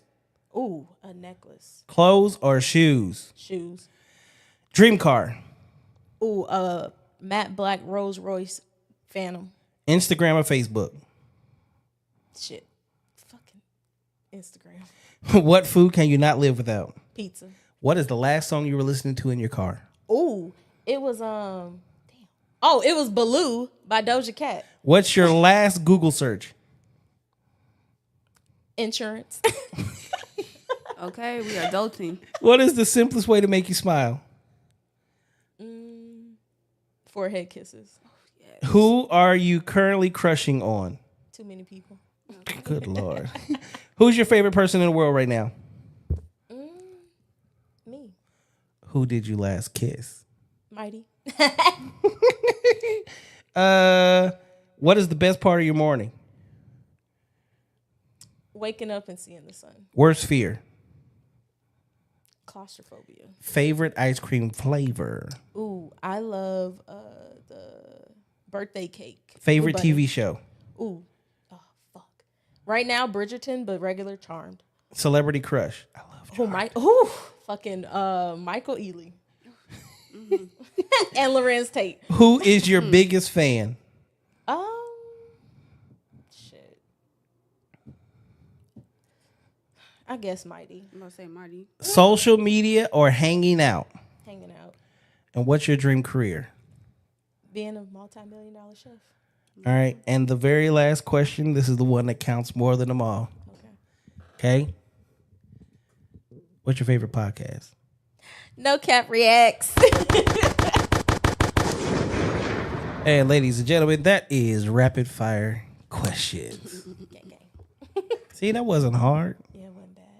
I'm actually quicker than I thought. It's because I think too damn much. All right. Where can they find you again? Instagram, Facebook, and TikTok at Jazz It Up Soul Food. You have any questions for us? What do you do? What do I do? Yes. I am a behavioral health instructor, so I teach behavioral health adults, peer support technology, and I'm the GED instructor. That's cool. I would not have expected. And she picks on all of the bald kids. And what else do you do? Since this is our first encounter. So I actually run a division of Adobe for B2B sales. And then I have a multitude of other businesses, this many to be exact. God. And then I do this lovely podcast. How'd you start this? And when did you start this? 4 years ago, with two of my other friends, so there's a total of 3 of us. And I was already doing daily vlogs. I was doing my workout. So as a personal trainer, I was vlogging my days, from my morning routines to how I woke up, to my day in the life with my kids, to going to the gym at night, to training my clients, to this is what I do. And I kind of wanted to do a podcast situation, but like I'm always about, so everybody think I got this super hard exterior, but what they don't understand is, even since I was younger, I've always wanted to help. I help people. I want to help people be bigger, better, grow. If you want a business, cool. Let me show you how to do that because I know how. If you want to grow a platform, cool. Let me show you how to do it this way because this is what's going to get you there. If you want to, like, shit, since I was like 14, people have been calling me for relationship advice. My age and way older than me. I have always been the calm voice in the room. People can talk to me about anything and everything, even when I don't want to. I have employees literally unload on me all of their shit. And I'm like, I don't want to talk. This is not work appropriate stuff. Like, but it has always happened my entire life. So at this point, my mom was a neurophysiologist, EEG technician. When she was going to med school, I was reading all of her books. So I know exactly how the brain works. I know like every aspect of it and how we take in information and how we apply information and things like that, which I use also to my advantage. People say I probably should have been a psychiatrist or psychologist, but that was just never a dream of mine. I never wanted to do no shit like that. I don't want to be a shrink, but I'm good at talking to people, and I'm even better at listening to people. But the gift and the curse is I'm super honest to a fault, because I can love you to death. Because I love you to death, I'm gonna tell you the truth. I'm not gonna sugarcoat shit. If you're fucked up, I'm gonna tell you you're fucked up. If you're amazing, I'm gonna fucking praise you. If you can better yourself, I'm gonna tell you exactly how you can better yourself. But I want the exact same fucking thing, because I'm just huge on accountability all the way around the board. And the world we live in right now is super fucked up, and no one's holding people accountable. Yes. Period. So That's why I drop people. these conversations here hold people accountable. And I'm quick. I'll even pull and throw the Google screen on our screen. Like I usually have shows where I'm on my other channels that allow me to do that, where I can pull up things and we can go over these things and we can have those conversations, right? And I'll let you call in or chat in or whatever. And if you have questions, I'd rather answer your questions. I'm all about doing that, like all the time, because if we don't create awareness, this world is going to hell in a handbasket. We're already halfway there. Yep. So, More than halfway, I feel like. yeah, me Like too. it's about 85 at this Yeah. point. Yeah, for sure. So it's like, and the biggest thing is, the number one thing that I noticed that changed more than anything is the one thing that I grew up in, which was the church. Yes. There's so much that has been lost because we are not abiding by the laws that were set down to us in the first place. Someone told me yesterday, oh, well, the Bible was written in parables. I was like, thou shalt not steal. Where's the parable? And church will tell you Jesus did away with the old law to give you the new law, but then they also tell you thou shalt not kill, thou shalt not commit adultery. Which one is it? Because that's an oxymoron. It doesn't go together. Mm-hmm. You can't tell me this, but then tell me to do this. When you already told me to do this, but do away with it, but then bring it back. So there's too many kinks in the chain. I'm about straightening the chain back out. And getting us to where we could be. And the thing about it is, the way I was raised, the environment I was raised in, the family I was raised in, the longevity and the love that I've seen, I know that it's there. I know that it's real. I know that it can be had. But we also have to play our certain roles. Mm-hmm. And everyone goes, it's a new time. Cool. It's a new time. But love didn't change over time. Yeah. Relationships haven't changed over time. Our thought process has. And we're at a point in time where we think we can control certain things that are uncontrollable. There are no rules to love in life. If there was a rule to life, it's don't die. If there's a rule to love, love as deeply as possible, don't get hurt. Mm-hmm. But being hurt is what creates a stronger love. It lets you understand what love truly is. Even the love you have for your children fucking let you down. They break your heart. But you don't give up on them. We live in a world of giving up. Yep. So I'm trying to put reality back into the world because people think that reality is reality TV, which is fake as fuck. And everybody wants to live reality TV life. And I refuse to subscribe to it, which is why even to this day, the most TV you watch me watch is football, basketball, and boxing and UFC. Mm-hmm. I subscribe to no TV shows. I can't. If you ask me what my favorite TV show is, I'm talking like Alf, Fresh Prince of Bel-Air, because that's how long it's been since I've watched TV. Martin, right? Hell yeah. A Different World. Yes, love that show. Sister. You know. That's my TV ended in like the 90s. Yes. But I also realized too, if you look at TV shows in the 90s, those were the last of family shows. Mm-hmm. Then it went to all single family shows. They're literally indoctrinating us and have been for a long time. Or trying to. What did he say? He said, my boy said Alf. Yes, sir, Alf. Again, I'll be 44 next week. Mm-hmm. So, yeah. For me, life is different, but I've also lived in the best generations ever. The 80s and the 90s is when I grew up. And in the 80s and the 90s, I saw what family looked like. I wish. Right.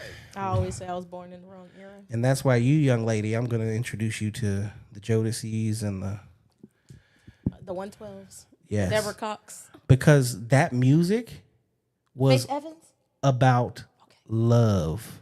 I'm not completely I know. Game goofy. I ain't completely game goofy. There's just a couple. I didn't say you was. I don't know. No, I just asked about Faith Evans. I was like, her tone, how she asked. I was like, of course I know who that is.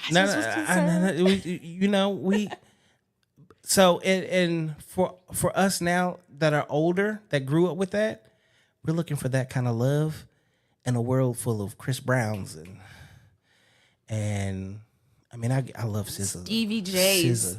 Ugh. Like, the music today is just trash, and it glorifies trash. Yes. I agree.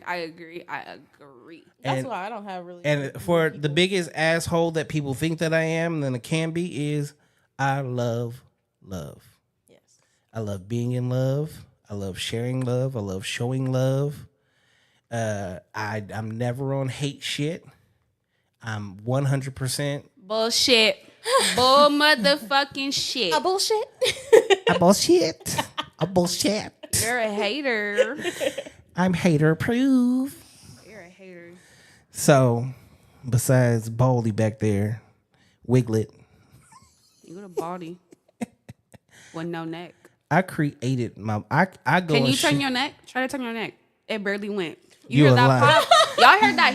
All I heard was a whole bunch of popping. You didn't hear shit. You didn't hear, you heard chains dangling. Hey, That's next it. time I come, I'm finna measure how long your neck is. What he say?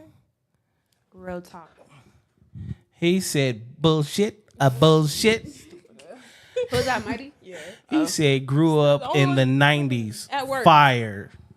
Yes, the 90s was fire. I wish. Like, Oh, no, I wish I grew up in the 90s as well. That's what I always hate when I talk to people, like especially people I date. I love having those conversations, but I always laugh because I'm just like, yeah, you wanna know how old I was in the fucking 90s? Depending on what year in the 90s, I was fucking either non-existent or I was a fucking baby. And I'm like, I hate that that's the time that I relate to the most. Like if I could go back in a time machine, I would probably I definitely would be in the 70s. For sure. Like 70s, Afro aesthetic, Soul Train, that's me. Like, fucking, see, I got on bell bottoms. I got like 50,000 pairs Now, of bell see, bottoms. I was born in the 70s, and I would probably say but the 70s was still, you were still going through like the racial conflict. I understand that. The 70s, quit lying. No, they were. They No, were. he said he was born in the 70s. He was just born said in, he's 43. he was born in the 60s. She said, you ain't gonna get that past me. Okay.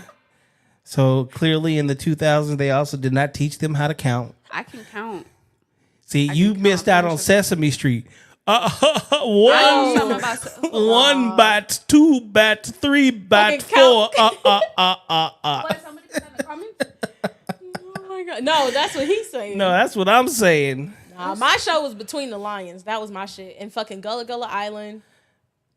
Man, I was Fraggle Rock, Thundercats. Oh my God. G.I. Joe, the A-Team. Yes. Those was my shows. That was my shit. I grew up on a couple of 90s cartoons.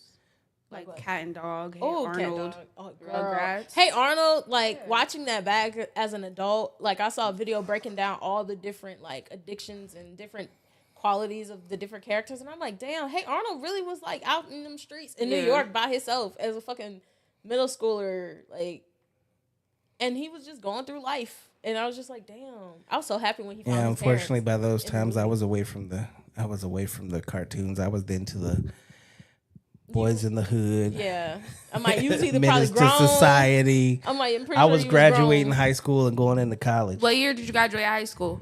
97. See, Yeah, damn. I was one. Oh, one? I was 1 year. I was born in '96, No, so what year did you graduate high school? 2014. Shit, I was 13 when you graduated. I graduated high school in 2019. What? Good Lord. Sure did. Oh my God. Okay, I graduated. So Top that was 10% of my class. You know the crazy with part? college credits already. This is the Facts. crazy part. I want y'all to like really put this in perspective.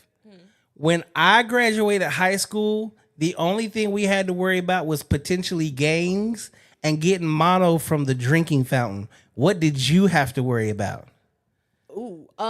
School shootings and See, huge difference. Yeah.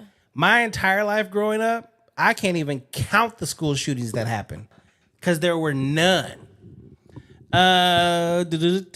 You old people need to go to bed, except for the baddie on the left. You can stay. oh my God, who was that? This is my Jack. You are the one. You are 15 years old. And you're in Missouri. It is 12:45. It's almost 1:00 in the morning. Is my son up with you? Don't make me. Oh, that's what Jock said, the baddie on the left? That's instead? yeah. He talking about you. He always talking about wait till I'm 18. Oh my God, Go Who? to sleep, For Jack. who? For who? For you. you on the left? I'm on the right. But No, the you're screen- on the left. Jesus. Jack been hitting on you since the beginning of the show. Really? Yeah. Jesus. What grade are you? He is 15. Baby, you need to go to bed. It's past your bedtime. He said, nah, I'm by myself. I'm going to call Lord. your parents, Jack. I'm going to tell on you. I'm going to call him for him. She going to call him for you. The baddie on the left going to call on you. No, we, Jesus. All right. Any last words, my lovely Monty? When I come back, I'm bringing a measuring tape. I'm measuring your I have neck. one. Okay, well, we can do it next time because my back hurts sitting on this comfy couch, this lovely comfy couch. Thank you for bringing me as a co-host. Hopefully, you don't get rid of me no time soon. What you suing me for? Huh? What you suing for? Did you say I'm suing you? No. I said thank you for having me as a co-host. Hopefully you don't get rid of me no time soon. Oh, why would I get rid of you? Too? Look, fuck you. I know a place I get you a discount. I got you. I'm gonna plug you in for some I hear hearing aids. perfectly fine. You can't. Chef Ramsey. Yes. Any last words? One, I want to thank you for inviting me on the show and definitely getting me out of my comfort zone because old Jazz would have been like, hell no. But also, thank you for more knowledge. More knowledge, the great conversation, great atmosphere, the plugs. And yeah, I hope to continue to work together and do shit. No worries. I got you there. And if they want to get their food, where can they get it at? Y'all hit me up on Instagram. I got a form on there if you want to get a free quote for any parties, bar mitzvahs, whatever you want, whatever you got going on. Hit me up and we can talk. I make menus for individual people. So it's free. It's part of the cost. So you get your custom menus, your bomb ass food. I got everything for you. On Instagram. Don't forget to go buy her hot sauce Yes. and her seasonings because they Yes. smell delicious. Can Yes. they see it? I'm about to do. I got Oh, this. They can see it. I can see it on Yeah. there. Yeah. Your Go buy camera. this. Go buy the seasonings because the seasoning smells delicious. Yes, and you can use it for Delicious. whatever. I use it when I make bruschetta. I use it when I make all kind of shit. So And she All gonna make me purpose. some gumbo because I'm gonna be ordering 100. I'm a nigga and I've never had gumbo. Do not talk no shit. Next subject. Oh my God. ain't no I don't shit, think you because a a lot of nigga. people can't make it. Like everybody my be trying to God. slang gumbo, bitch. Look, They don't be working. yeah, or them boy like if They you, making Dumbo. yeah, Dumbo for real, Dumbo. Mighty ass. said, "Great show. Learn some dope shit." Hey, Bring his ass on here. That would be interesting. hey, if you want to come on the show, No Cap Reacts on IG. Hit me ASAP. ASAP. I'll get you on here. No ifs, ands, or buts about it. He sure will. He gonna be Sure will. Look, he be like, what time? Her sauce is bomb. All right. Ladies and gentlemen, definitely want to say thank you for tuning in to another episode. You ain't asked me where they could find me at. Well, y'all can find me on Instagram and Snapchat at @the_Money_Mac. Okay, make sure you follow me. And whoever was talking shit about that little kitty show, slide in my DMs. I got something for you. I got something to say for real. Got the blicky on. Shove it. You done? That's it. I was going to give you your own little moment. I just had it. Thank you. Okay. Appreciate you. See, y'all, she be picking on me and shit when the cameras be off. You started it. First and foremost, hot sauce. Get your hot sauce. Get your hot sauce. Focus in on the hot sauce. Motherfucker. Focus in on the hot sauce. It ain't gonna do it. There you go. There we There go. we go. There we go. Jazz it up. Voodoo sauce. Okay. Next is boom. Okay. The spices is fire. Jazz it up, soul food spice. I mean, just look at the color of it. That tells you everything within itself. Get that. Make sure you check her out. Thanks for tuning in to an episode of Sunday Night Live. Tonight, we got your man, Bailey. We got our wonderful co-host. Say it. Say it. I want to hear you say it because you be playing with me. Macaroni and cheese, Monty Mac. Don't play with it. Monty Mac! There you go. There you go. Y'all are gonna see more of her. I'm just gonna start kidnapping her for some of these shows. She really don't be doing a whole lot. We gonna blow her up. Please. Get her out the water. Get her to her next levels. And you already know. Sunday Night Live, you watching that shit right now as we speak. Go ahead and tune in every Monday through Thursday. I'm going to release the lineup for this week right after this show. Friday Night Live. This Friday is going to be crazy. I can tell you now, she's an OnlyFans girl. Shit. That's gonna go crazy. It's gonna be numbers on that. She's a Latina baddie. I can definitely tell you that too. She's She is fire. So tune in as usual. Get your goddamn merch. Go to hustlefit.com. I got all those Vixen lip shirts in multiple colors. They're actually sitting in my living room right now. Let's make it happen, ladies and gentlemen. Thanks for tuning in. And with that,